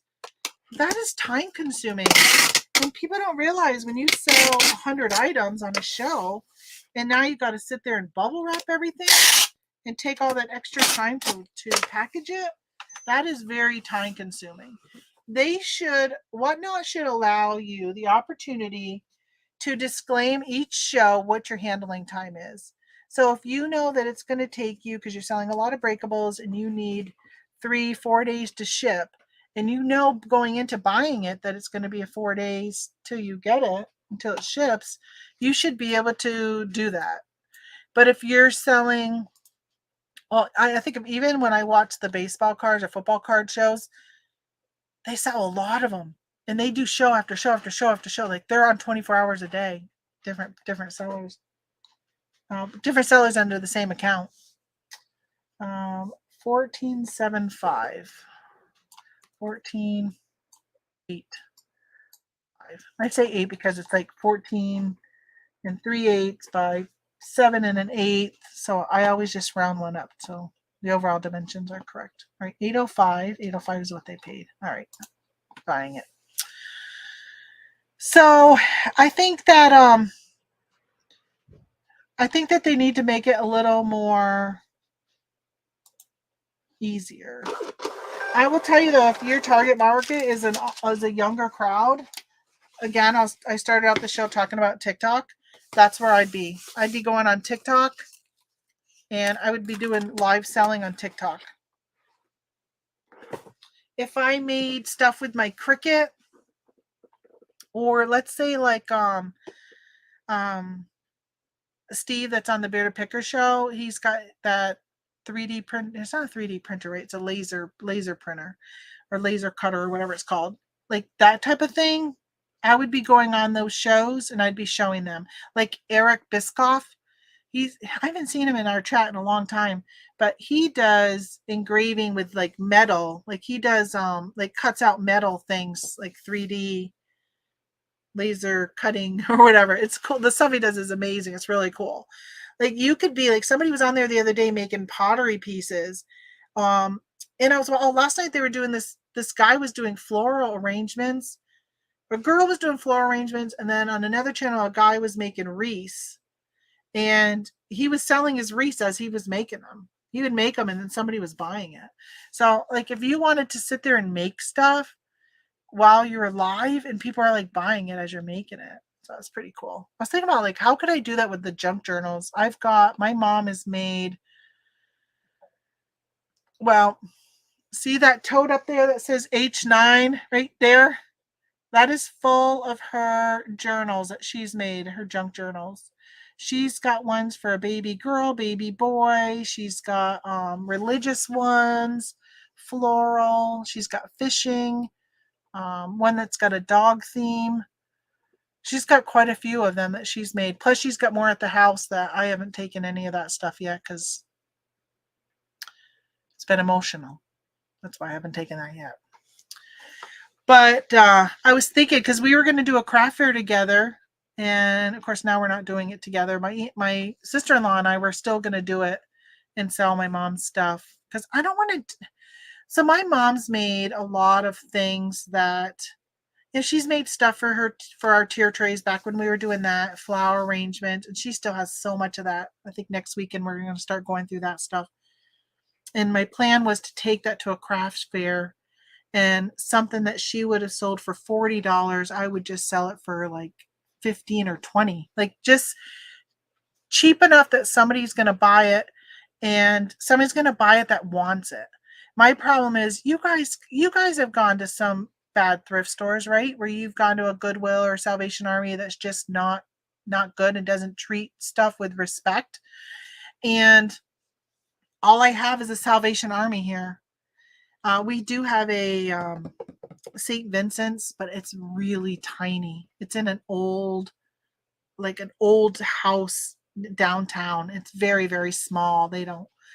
They mostly just do clothes. They don't do a lot of anything outside of clothes. They got a very, very small room that's like an entryway that does that. And I said, I would rather sell it at a steep discount to somebody at like a craft fair who would buy it because they like it and they want it and they're going to use it. Where if I donate it to the Salvation Army, I've gone in there, they treat stuff so bad. I just think it's disrespectful sometimes, the stuff I see and how they treat it, and I don't want my mom's stuff to be treated like that. So I wanted to do a craft fair, but the craft fair ended up not happening this year because the girl who used to run it, her son graduated, and I guess nobody stepped up to do it, so they're not going to do it this year. And I'm like, oh, that stinks because I got all this beautiful stuff. I think I'm going to end up just listing it on eBay, and I'm going to have to ship it. When I listed her flower arrangements on eBay, I sold them. They sold. I don't think I ever had any left. I think I sold every single one that I listed that she had. So I think I'm going to do that. Yeah, people aren't fans of Whatnot. And it's good sometimes if you want to buy something cheap to resell yourself. Yeah, some buyers are finally realizing though that they are just not making money starting stuff at $1. So I guess if you jumped into, your best bet is not to go to the shows that have a lot of people in them, but to go to the shows, like don't go to Crazy Lamp Lady show. You're not going to get a good deal there. You're going to overpay most likely for something. Go to the shows that have like 3 people in them or maybe nobody and you're the only one. I just don't have time to sit there and watch. Yeah, I'll do it in the morning when I'm feeding. I'll have it on when I'm feeding the cat, making my coffee. Just kind of doing all that kind of stuff for like a half hour. I'll just sit there and listen. If I'm cooking dinner, sometimes I'll put on Whatnot and just listen while I'm cooking dinner. I'm usually not actively buying. I'm just listening. My ad won't let me sit there. Maybe your app. Yeah, because it does time out.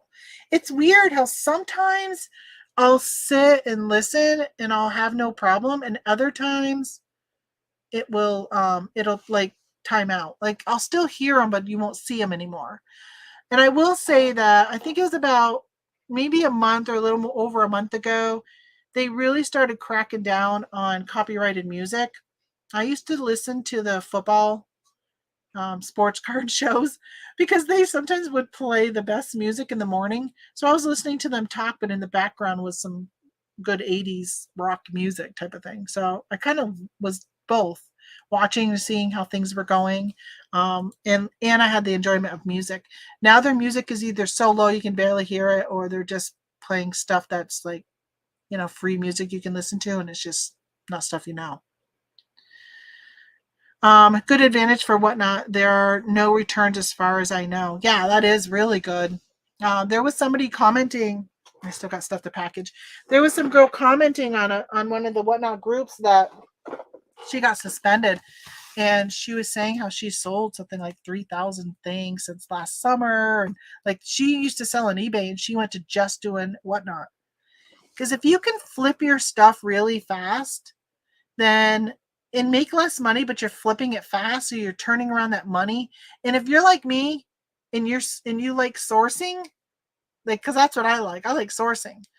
I don't care to take pictures, and I don't care to list. Like I'll do it, and I don't mind doing it, but it's not where I find the most enjoyment.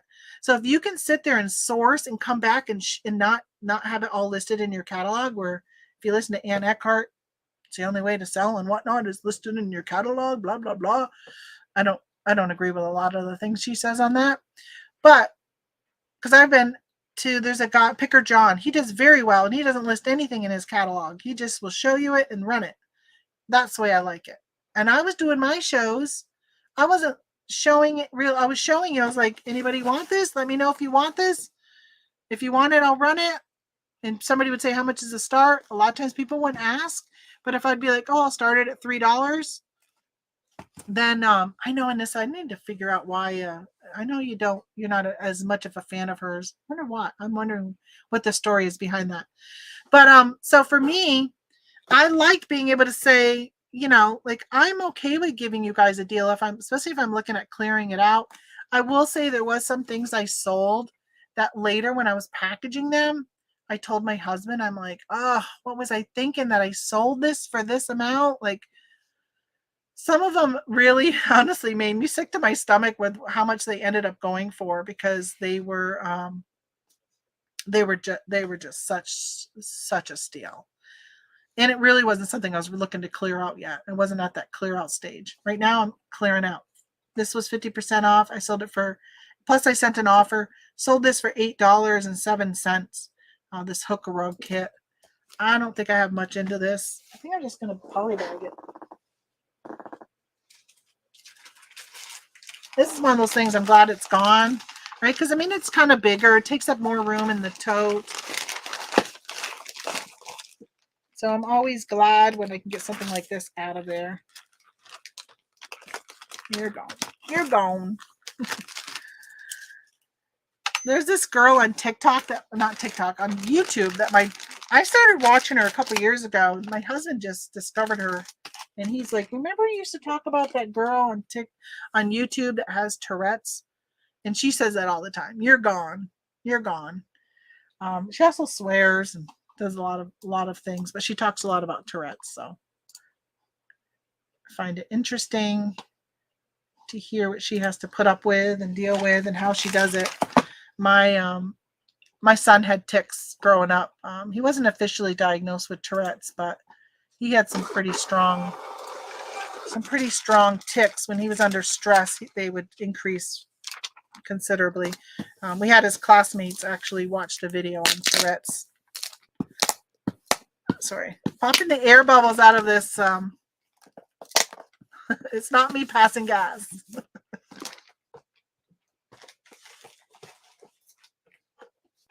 All right, I sold these Garmin $660.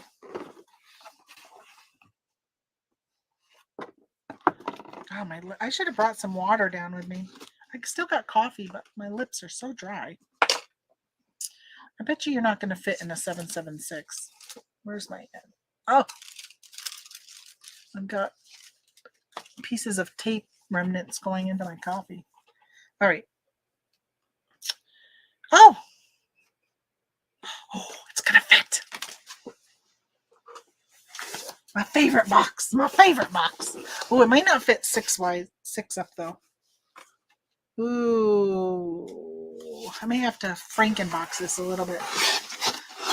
Anissa, my only follower is Chat GBT. Did you hear there's like new Chat GBTs coming out? I've played around with that Chat GBT, and kind of interesting, but man, I guess I just don't really fully know what it's supposed to do yet. I had it. I was looking for a tagline for some product I was looking at doing on Amazon, and I had it come up with a tagline for the product, and it's pretty much the only thing I've really done with it. Love when it fits. Yeah, this one doesn't fit though, Anissa. I'll show you what it's doing. I'm going to use it anyhow.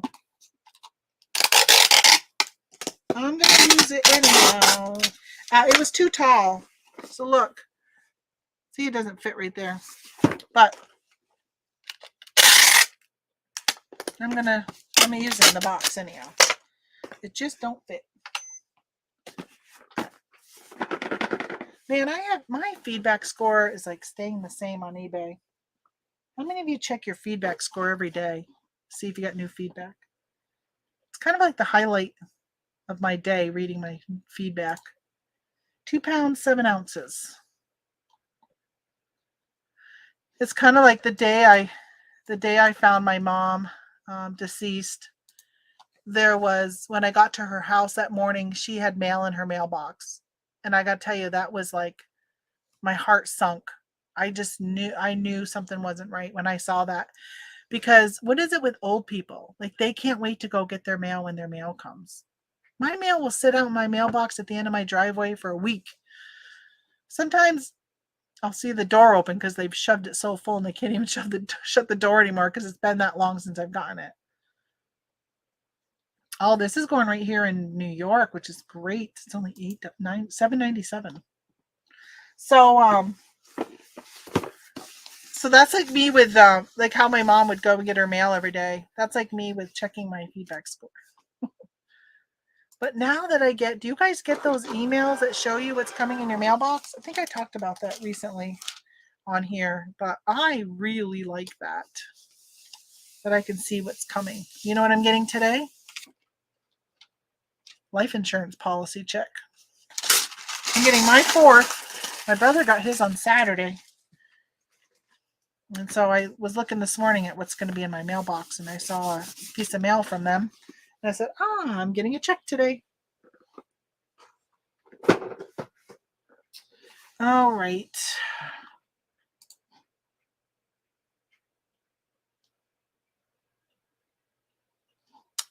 So how many of you guys watched the video I put out, part of my travel time, where I was talking about that book, Die with Zero? Because I am like, if you haven't listened to that book, you should really listen to it. So my husband and I are trying to decide what to do with some of this money that I got from my parents. I say my parents, right? Because my mom got my dad's life insurance. She sold her house, and like all this money was really what my parents had. And then now I'm getting my portion. It's not a life-changing amount, but it's something. Like, I don't want to say it's nothing, but it's not like, my parents were, blue collar workers type of thing, like low middle class growing up. They had four mouths to feed, and dad had a stroke at 50 and was forced into disability. He couldn't walk. He couldn't work. Mom took a buyout at her work. They were pretty much laying off a bunch of people, so she took a severance package and was able to leave work early. So she stopped working in her early 50s, maybe 50. She stopped working. Actually, it may have been 54 because I think I just said the other day that, oh, this was the age that mom stopped working and became retired. Was at 54. Right? So they weren't putting into their retirements for long periods of time, like all that type of stuff. Right? So they, and I kept telling mom, spend your money, stop saving it on us. Like none of us are financially strained. Even my sister who works all the time because she's trying to play catch up because she was a stay-at-home mom. She was married to a military person who at the end of their marriage had cheated on her and pretty much like left her for this other woman, and it was very traumatic for her. But she was, later in life, pretty much starting over, and was relying on his military retirement, his like all this stuff. And then when he left, she was there with nothing, right? Well, I mean, she gets part of his retirement, but she had no 401k. So she's like, what am I going to do for my retirement? Like when I retire, I need money besides just Social Security. You do not make enough on Social Security to just live on that. You do not. There's not enough on that. So, so she, so this is good for her, right? So my mom, I used to tell her like, Mom, spend your money. Why are you worried about this? Now, I'll tell you, my mom didn't do much, but she did do stuff. Like she'd go to the casino. She went on cruises. She went on a cruise last May, got COVID at the cruise. So she still would do stuff. But, but there was times when she wouldn't do stuff or she would talk about, no, I don't want to spend the money. I'm like, Mom, just spend the money. Like, we don't need your money. Well, she didn't get anything when her parents died. And, when her mom died at 96, because she lived to be 96. So she used her money. She lived long past she probably thought she was going to survive. And so she was always so worried about wanting to make sure she left us something. And I kept saying, don't worry about us. Don't worry. We're not worried about that. But so that I started to say that die with zero. Of course, at the time I was listening to that book myself, my mom was still alive. And I'll tell you, I'd never dreamed in a million years that my mother was close to passing away. Like she had been sick in December, but she didn't die. I don't think she died from that. Of course, we still don't know what she died from, but yeah, it's just not something that was even remotely in my mind, that she was going to be passing away. All right, I got two more things on eBay. All right, I sold this. He talks. I got a bunch of these.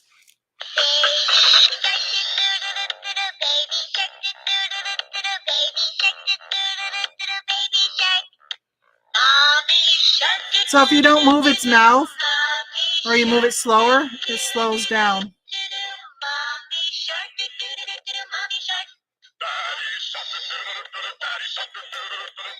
Okay, you can all thank me for having that in your head the rest of today.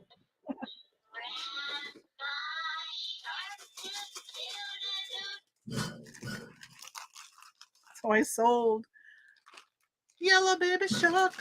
Is yellow the baby? Pink is mama. I'm assuming blue is daddy. So I think yellow is the baby.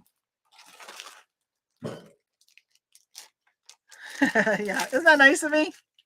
Scott used to always tease, like, I'm going to play Baby Shark if you guys don't do whatever.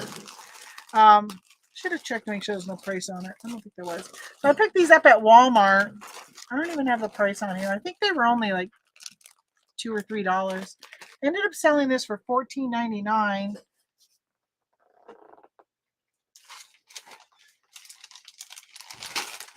Is your mail ready? Nope, I got a couple more. I'm on YouTube, so it's taking me longer than normal. Taking me longer than normal. Whatever, how do you say it? All right, how much do you weigh, Baby Shark? Baby Shark, do. Now I'm going to have it in my head. Punishing myself. 9 ounces. 9 ounces. So I've got a really big death pile. And I was worried that I was going to end up with a lot of stuff from my mom's for reselling. I didn't end up with much. Just mostly clothes. I think I have one tote full of stuff. Like there was some stuff that I gave her for Christmas or other people had given her for Christmas that she hadn't even used yet. So it's brand new in the package. Some of the stuff we were able to return to Walmart already. But so for me, I was a little worried about coming home with too much and not having space for it. And I was actually even thinking about renting a storage facility to store some stuff in until I could get through it in the next couple months. But yeah, I didn't bring home much. So that's pretty good. I mean, somebody wanted it. She had 10 grandchildren and 4 children. So between the 14 of us, somebody wanted most of the stuff or had a need for it. So. All right, I sold this. I sent an offer out on this. Built. I don't know where I got this. I had gotten a bunch of these at Walgreens on clearance last back to school season. I don't know if this was one of them or not. Oh, you know what this was? I know what this was. I bought this for my son for Christmas a few years ago. And when he moved, his roommate had bought a house and they moved in. Ended up moving in with him. And when they moved, he gave me back a bunch of stuff I'd given him for Christmas that he didn't want. This was one of them. So I thought he would use this for his lunch, but he didn't need it. So I got this back. Sold it for $21.24. So I sent an offer out, which I think I'm going to send more offers today. All right, good. Priority mail. I could almost polybag this and send it just like this. Put it in a bag and then put it in a bag. Because if I put it, let me see how much it weighs. Because if I put it in a box, I just don't want it to go over. Let's see. Let's see where we're at. Come on.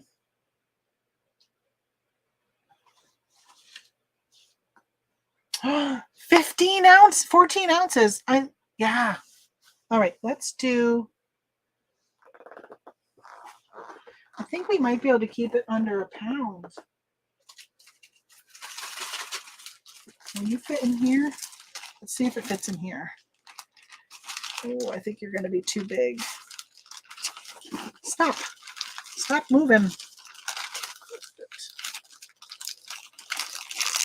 Yeah. I need something bigger. Time for my gigantic ones. I can't reach you.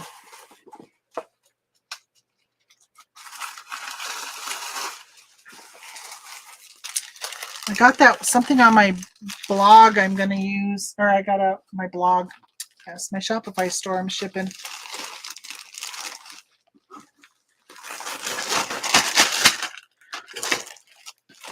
I don't think I'm going to ship tomorrow. I got a dentist appointment in the morning, which is I think why I was thinking when I had a dream about my old dentist last night.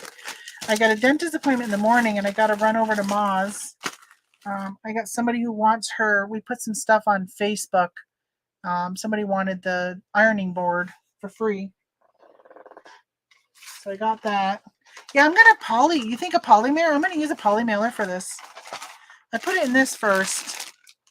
This bag. These bags I bought for, I was selling some backpacks.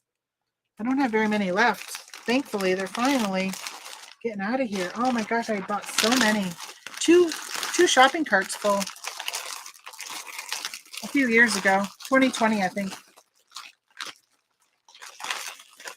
I bought so many, I went to the manager at Walmart and said, if I buy all these, will you give me an additional discount? And he gave me an additional discount on top of it. Yeah, because they want to get that stuff out of there. They don't want to hang on to that. All right, this is just barely going to fit. They must use caution when they open this. I almost want to say, use caution when opening. You know what I do? I'm going to write it. Instead of opening up my... All right, I'm looking for a pen. Sometimes when I make it, so this is really tight. If they just cut that, they're going to cut the thing. So what I'll do is I'll use these stickers from the stickers I use for Amazon packages. And when I sell other things that I don't want bent, I'll put do not bend or whatever. But I'm going to put a marker on it. Use caution. What the look at that end. It's like, oh, it's not good. That's not a good one. I'll just use a normal pen. Use caution when opening. Do not cut. There. That's what I'm going to say. Do not cut. Just take it and pull it. Or be careful with your scissors. All right. Oh, I'm at 14.7. 15 ounces.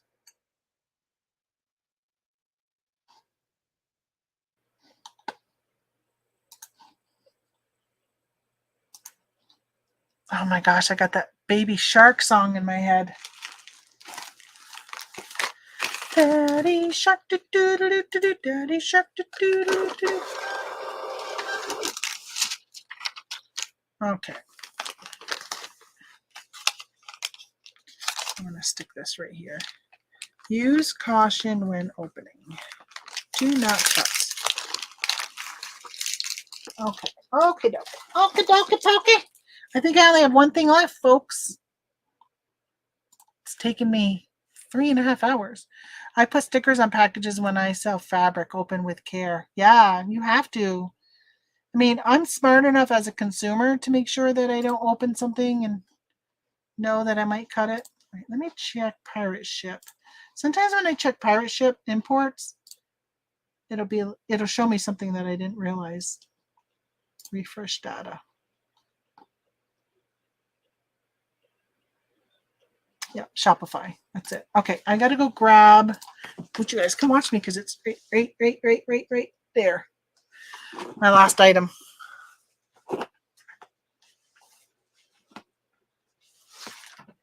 And actually,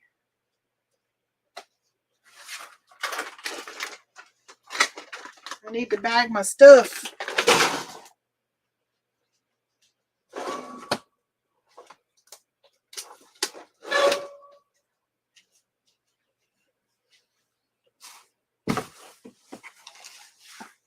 So I started to say that my mom's got a bunch of junk journals that she was making. I call them junk journals, but hers aren't really junky. Like she doesn't use a lot of recycled stuff. So I sold this. Normally $20, and I paid $4.99. These are really nice. They got stickers, but they're for recipes. It's like a recipe book for you to write in your recipes. It is very nice. So I sold this on Shopify. Orders. This is on my Red Barn Planning website. And it sold for $25.98. I paid $4.99. I don't know. They always put more than one clearance sticker. I think Wednesday I'm going to do a road trip. It'll be my first sourcing road trip. It'll be my first time going to Hobby Lobby without my mom. I think it's going to be very hard for me. But I kind of feel like I need to do it. It's one of those things where you're like, just rip the Band-Aid off. I think I just need to rip the Band-Aid off. I know Mom would want me to. That's what I keep telling myself. Just kind of like what I used to tell her. I used to say, Mom, Dad would not want you just sitting home moping, at first, right? I mean, we all know that you gotta grieve, and everyone grieves in different times, but when it was like 1, 2, 3, 4 years and she's still grieving, we're like, Mom, you gotta stop grieving. Dad would want you to go out and live life. He wouldn't want you just sitting around all the time grieving. So I kind of feel like, what would Mom, not what would Mom do? Because we know what Mom would do. She would sit home and grieve. But what would Mom want? And she'd be like, get out to that sale at Hobby Lobby. All right, I'm gonna bubble wrap this. I feel like there's some glue back there.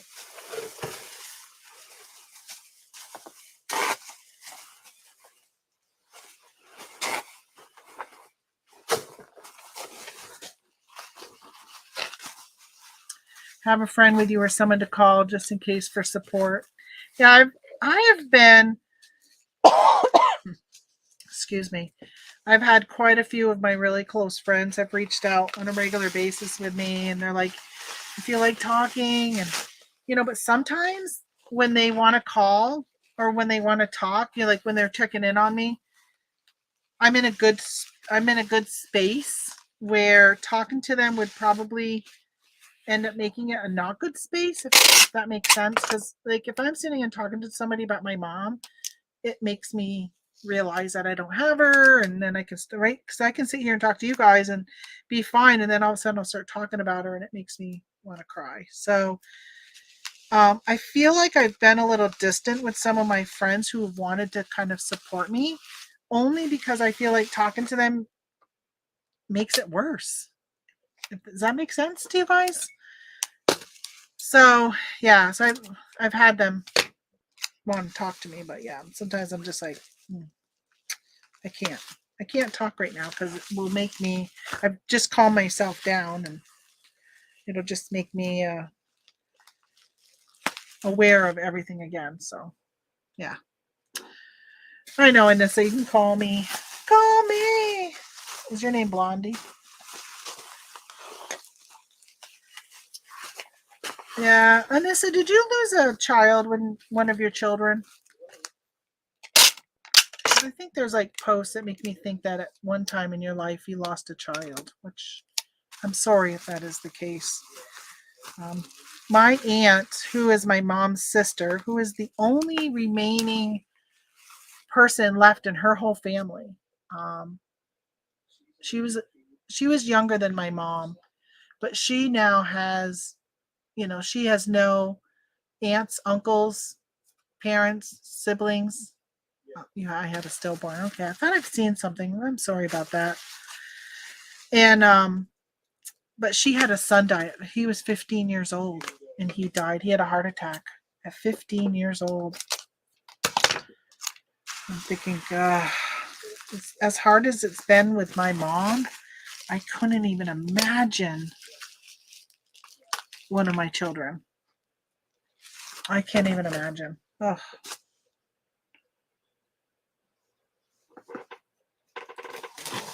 All right, I'm going to put it in this box. Oh, wait a minute. I think this was going media mail. Yeah, kind of on that line between media mail and not media mail in these. I haven't gotten caught yet, but I think I've been doing these media mail. It's one of those like it's printed material, but I mean, I don't know. I don't know if this would be considered official media mail or not. Like if it got inspected, I don't know. It is printed inside, but it's also blank. But so are like children's workbooks. They're blank inside. They can go media mail. So it's gonna go media mail. Yeah, I'm 22 weeks when I lost him. That's got to be so tough. I was watching. Anyone watch 1923? They had something happen last night on that show, and I've been very fortunate. I've never had a really hard time getting pregnant, but thankfully I never had a miscarriage or the stillborn. Like the people who know that their child's deceased and they still have to go through labor. That's got to be heart-wrenching. I can't even imagine. Can't even imagine. All right. 2 pounds. 2 pounds even. Interesting. I think my husband's still down here. Tony, are you still down here? Yeah. I'm on my last item, I think. Okay. Oh, I forgot to say this could go media mail. Previous step. I'm on pirate ship. Qualifies for media mail. Oh, I wonder if I should add. No, I'm not gonna add. I'm gonna self-insure. What should I sell this for? $20. $20. $4.35. Print.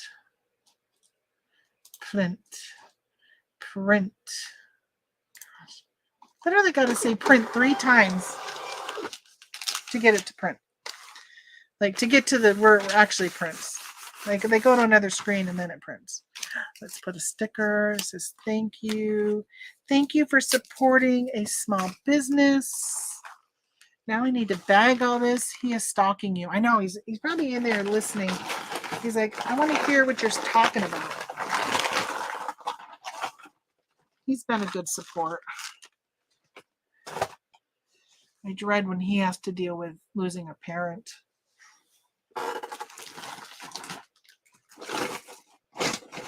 It's tough, but I think it's good. It's fun. I think in some ways it makes you, when you do have a parent remaining or anyone left, like makes you a little more aware when you're watching somebody go through it of how fortunate you are, and not to just take that for granted.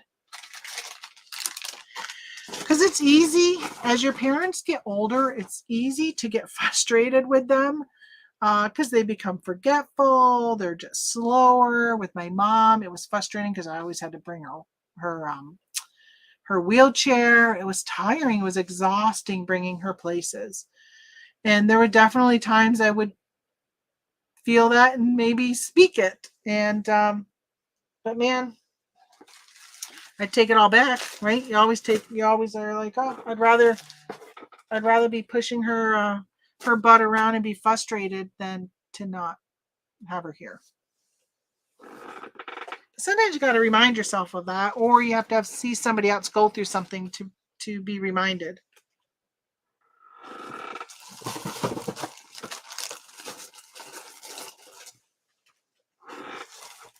I also feel like when my mom lost my dad and my grandmother, like within a very short distance, where she was a household of 3 and it went down to just her within a couple months, that had to have been extremely hard for her. Like she was mourning the loss of her father, and then she was mourning the loss of her mother. And I never realized until losing her what that must have been like.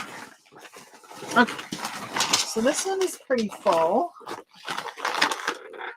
There's bag number 1. I think we might have a 3-bagger today. Some of these boxes are a little big. Hey, good morning, Mind and Body.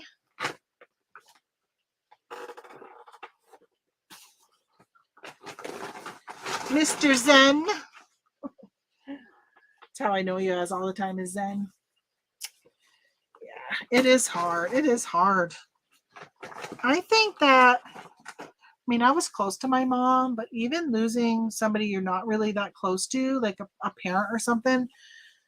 Like I know that when my dad died, my brother said, oh, by the way, look at that nice black and blue.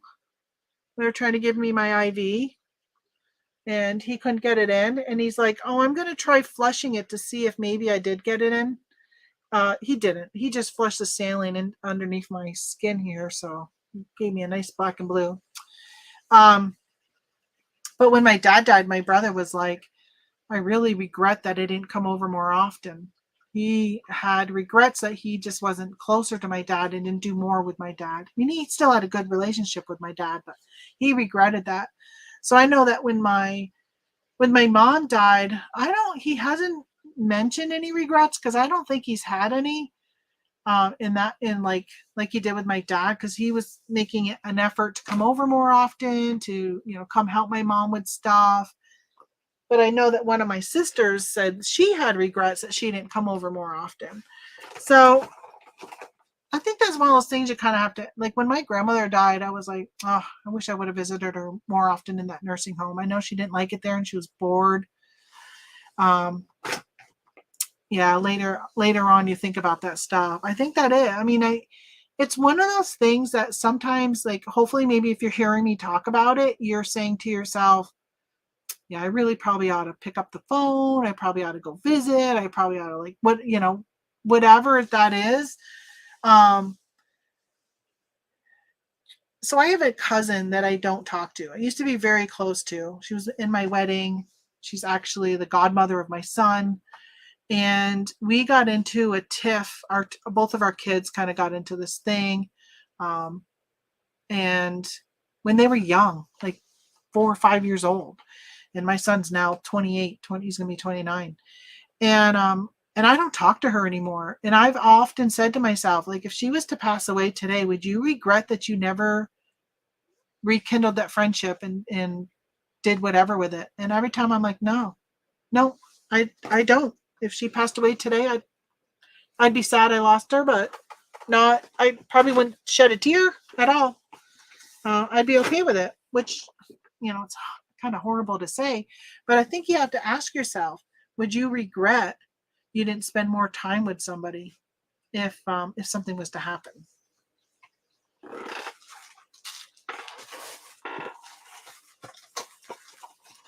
I told my best friend from high school that I feel bad that I wasn't there when she lost her mom. I didn't realize, because she was close to her mom. I didn't realize. And so I think going through this has made me a better friend, that I think I will hopefully be there more for my friends when they deal with it. Which, speaking of that, I had a friend last night. My high school friend has been sitting by his mom's bedside. Yeah, no message. Sitting by his mom's bedside, and they said last night they didn't think she was going to make it through the night. He lives in Maryland. He came up to Vermont. He's been up here for a little over a week now. So he's losing one of his first parents. He still has a dad, and so he's got to deal with all that. I feel bad. Feel really bad for him. This is that game. Bop it. Nope. It was something else. What is this? It is Bop It. Bop It to start. Here it goes. Bop It. I sold the Bop It game. It's going to be going off the whole time it's in his travels. They're going to be like, something is making a noise in this bag. I probably should have boxed that, huh? It would have brought it up over a pound. Yeah. I wish I had a box that would have fit in easy and not give it so much weight. I think I might have to go to, oh yeah, I said I am going to have to do 3 bags. 3 bag Monday. What a great day. What a great day of shipping.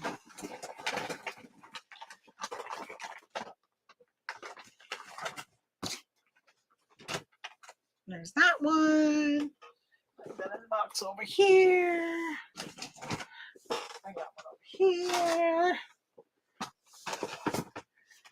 got 2 more over here.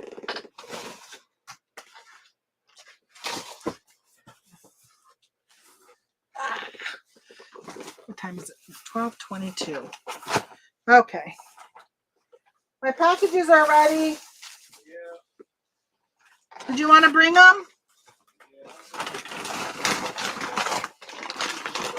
I got 3 bags.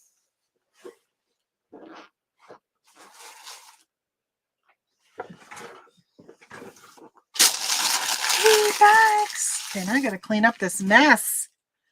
All these things. So many.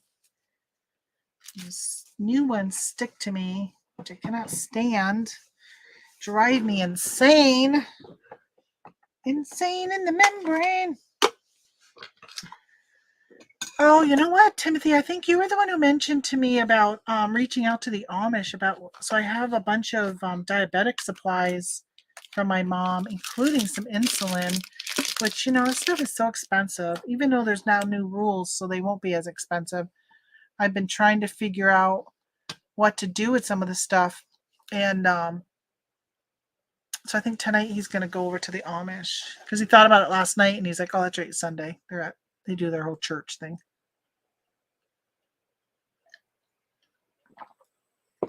That coffee is ice cold.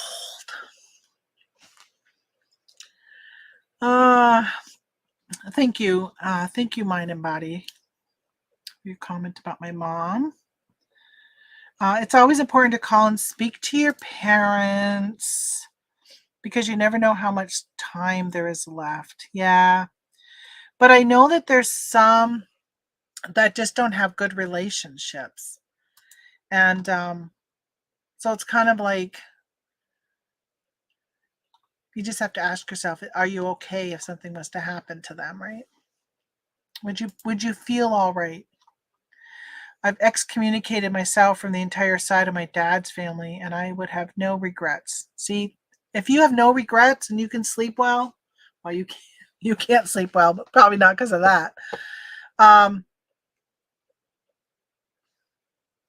sorry, there's like something in the woods and the sun's like reflecting off of it. I think it's probably we've got our maple lines all hooked up. Got 200 trees tapped this year. Yeah, if you're okay with it, if something happens, obviously I'm all right with whatever somebody does, but I think that if you are, if you're gonna have regrets, then, and you still have the time to change it, then I would change it. I would have I forgive them, but don't need that strife in my life. Yeah. I think even with my grandma, when she was around, I mean, I went and visited her every week and sometimes twice a week. But I think it was like, I know how much she loved when people visited, and there weren't a lot of people around to visit because, again, I'm the only one that lived in this area. I mean, both of her daughters were here. And I know my mom went up pretty much almost every day. So I can imagine, right, that routine of going up to the nursing home and visiting your husband and visiting your mom. Because at one time they were both there, and then only my grandmother was there. And then when she passed, all of a sudden now she's like, doesn't have that. Like, what do you do? That's what you used to do, and now you don't have that. So I think like at the time I felt like I was going enough. It was boring. Oh my gosh, I would hate going up because when you see somebody every day, like, what do you talk about? There's just nothing to talk about. It just got to a point where I would go up and just eat lunch with her, and then I would leave. I'd stay for like an hour. I didn't hang out for a long period of time, but she was bored. She never wanted to leave her room. She would just sit in her room and watch TV.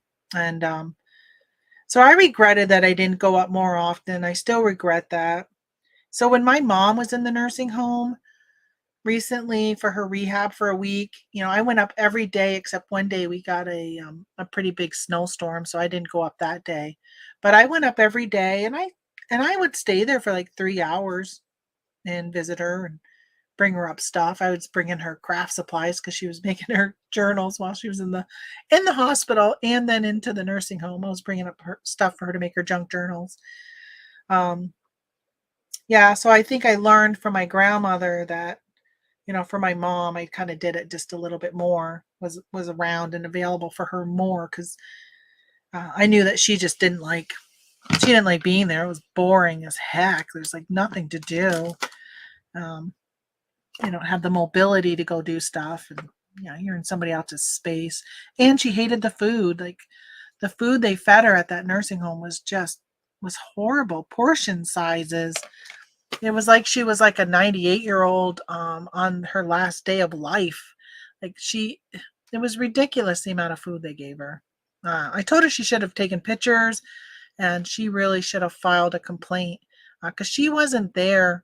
Like, my grandmother would have been okay at 96 eating the portions because she didn't eat much, because she didn't expel much energy. But my mother was going through the rehab, and they were having her do exercises, and and she's just was, even only being 76, it's just different when you're 76 versus 96 in what you eat. And she said what they would give her, like a tablespoon of like a tablespoon of mashed potato, a tablespoon of peas, and then like an ounce of chicken. What?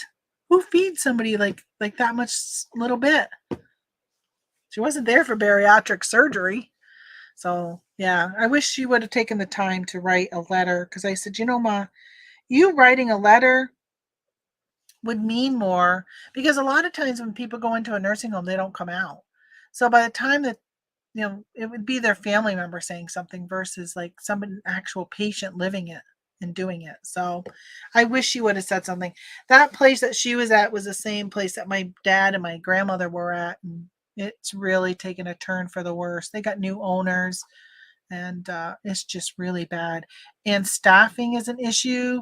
Yeah, it's not even a snack size. You're right, Timothy. It's not even a snack size. Staffing was an issue. They had traveling nurses, and they had a group of nurses that would do the night shift that were from, I think, Louisiana, I think. And one of the like nursing, like the CNAs, I think they are CNAs. One of them, they were there right when we got there, checking mom in the first day, and she warned my mom. She goes, "Get everything you need before the nighttime nurses come in, because they don't do anything, and they're not very nice and whatever." And they weren't nice at all. Mom says they were just extremely rude to her. One time her roommate was having a hard time breathing, so my mom hit her my mom hit her button to get the nurse in there, because the girl obviously needed her nebulizer or something for breathing. And she said she was just like, so inconvenienced. The nurse, when she came in, she's like, "What do you want?" And she was just so mean. She's like, she's having a very hard time breathing. And she was just like, just like, "Oh, don't bother me with whatever I was doing." And she said from that point on, that lady at night was just never, ever nice at all to her. It was so, so mean. She goes, "Yeah, I never, like, if I had to go to the bathroom, I'd rather pee or poop in the bed than even and push the button and have her come to help me or whatever," because she was just really, really horrible. And the fact that like the CNAs knew that, and they had warned her about that. Um, yeah, I don't know. Didn't talk much reselling today, did I? Sorry for that, guys. Um, yeah, just the dirtiness too. I think I told you guys. I think I may have told you when I went to visit her one day. It was on a so Friday was a snowstorm, and I went and saw her on Saturday. So I was there Thursday, and then I went there Friday or Saturday. Friday, her roommate had pooped all over the toilet. It was like all on the sides and stuff. And I went in to use her bathroom, and I was like, "Oh my gosh, that's gross." So I'll tell you, I have a very, very low like threshold for stuff that makes me gag, and my nose will pick up on a scent from a mile away. I am like a beagle dog. And so if I smell something that doesn't smell good, I will start gagging, and I will throw up. I will dry heave. Like, it is like opening the cat food in the morning, feeding my cat. Sometimes I start like literally hanging over the sink in the kitchen, throwing up. It's just, stomach bile. But it's very, very like it grosses me out. So I went in, and I was just like, "Oh my gosh, mom, your bathroom is so bad." She goes, "My roommate made a mess, and there was no housekeeping on yesterday because of the storm. So no housekeeping came in on Friday. Well, then it was the weekend, and obviously no housekeeping was around on the weekend because it didn't get cleaned on Saturday or Sunday. And I sure ain't no cleaning that. That was, oh my gosh, it was so gross. I would have thrown up if I went in there and cleaned. So I went off and went into a public restroom, which wasn't much better, but it didn't have feces all over it. But I was like, "Mom, I am so sorry. I cannot clean that for you. I cannot do it." But that's bad. I said, I told the nurse, and the nurse says, "Yeah, we don't have housekeeping." And I'm like, "Well, then you go do it. Like, you should be cleaning it. Like, that you should be making sure if there's no housekeeping, then you need to keep that clean." It was so gross. Oh, yeah, it was bad Saturday. It was bad Sunday. I think Monday, it was still bad on Monday, But Mom said they ended up coming in the afternoon and cleaning stuff up. It was so bad. Ugh. All right, folks, I probably should let you go, right? It's been 4 hours and it's 12:30. What am I going to do today? I should take pictures. I need to get some stuff listed. I haven't listed in over a week. So I probably should get some stuff listed, which means I got to take pictures to get it listed. Slowly getting this cleaned out a little bit. I still got a lot to do. I need to attack my death pile. I've got a big box. See this box right here? That's a really big box. And I'm starting to throw stuff in for donation into that box. If it's not going to get me I haven't even really decided the profit yet, but I'm not listing $10 items anymore. I'm going to be really picky with what I'm listing. So unless it's extremely easy to list and ship, and I know it will sell quickly, then I'll do it. Like if it was planner stuff, I'll do that. But other stuff, especially if it's a breakable, no. Yeah, I need to do taxes. Anissa says, me too. I need to do taxes. I need to finish that up. I think I'm almost done. I'm pretty sure my accounting is done. I just need to double check stuff. And then I just need to collect all the other accounting or all the other like 1099s, W-2s or whatever they are that we get in the mail or my husband gets for his retirement. Alrighty, I will see you guys later. If you think of it, hit that thumbs up on your way out. I would appreciate that. And then I need to go turn on ads. So hopefully whoever watches the replay will get me a few more dollars. I'm at what I started earlier saying I was at $4. My dashboard says $4.55. That's my revenue from this channel for the last month. All right. See you guys later. Bye.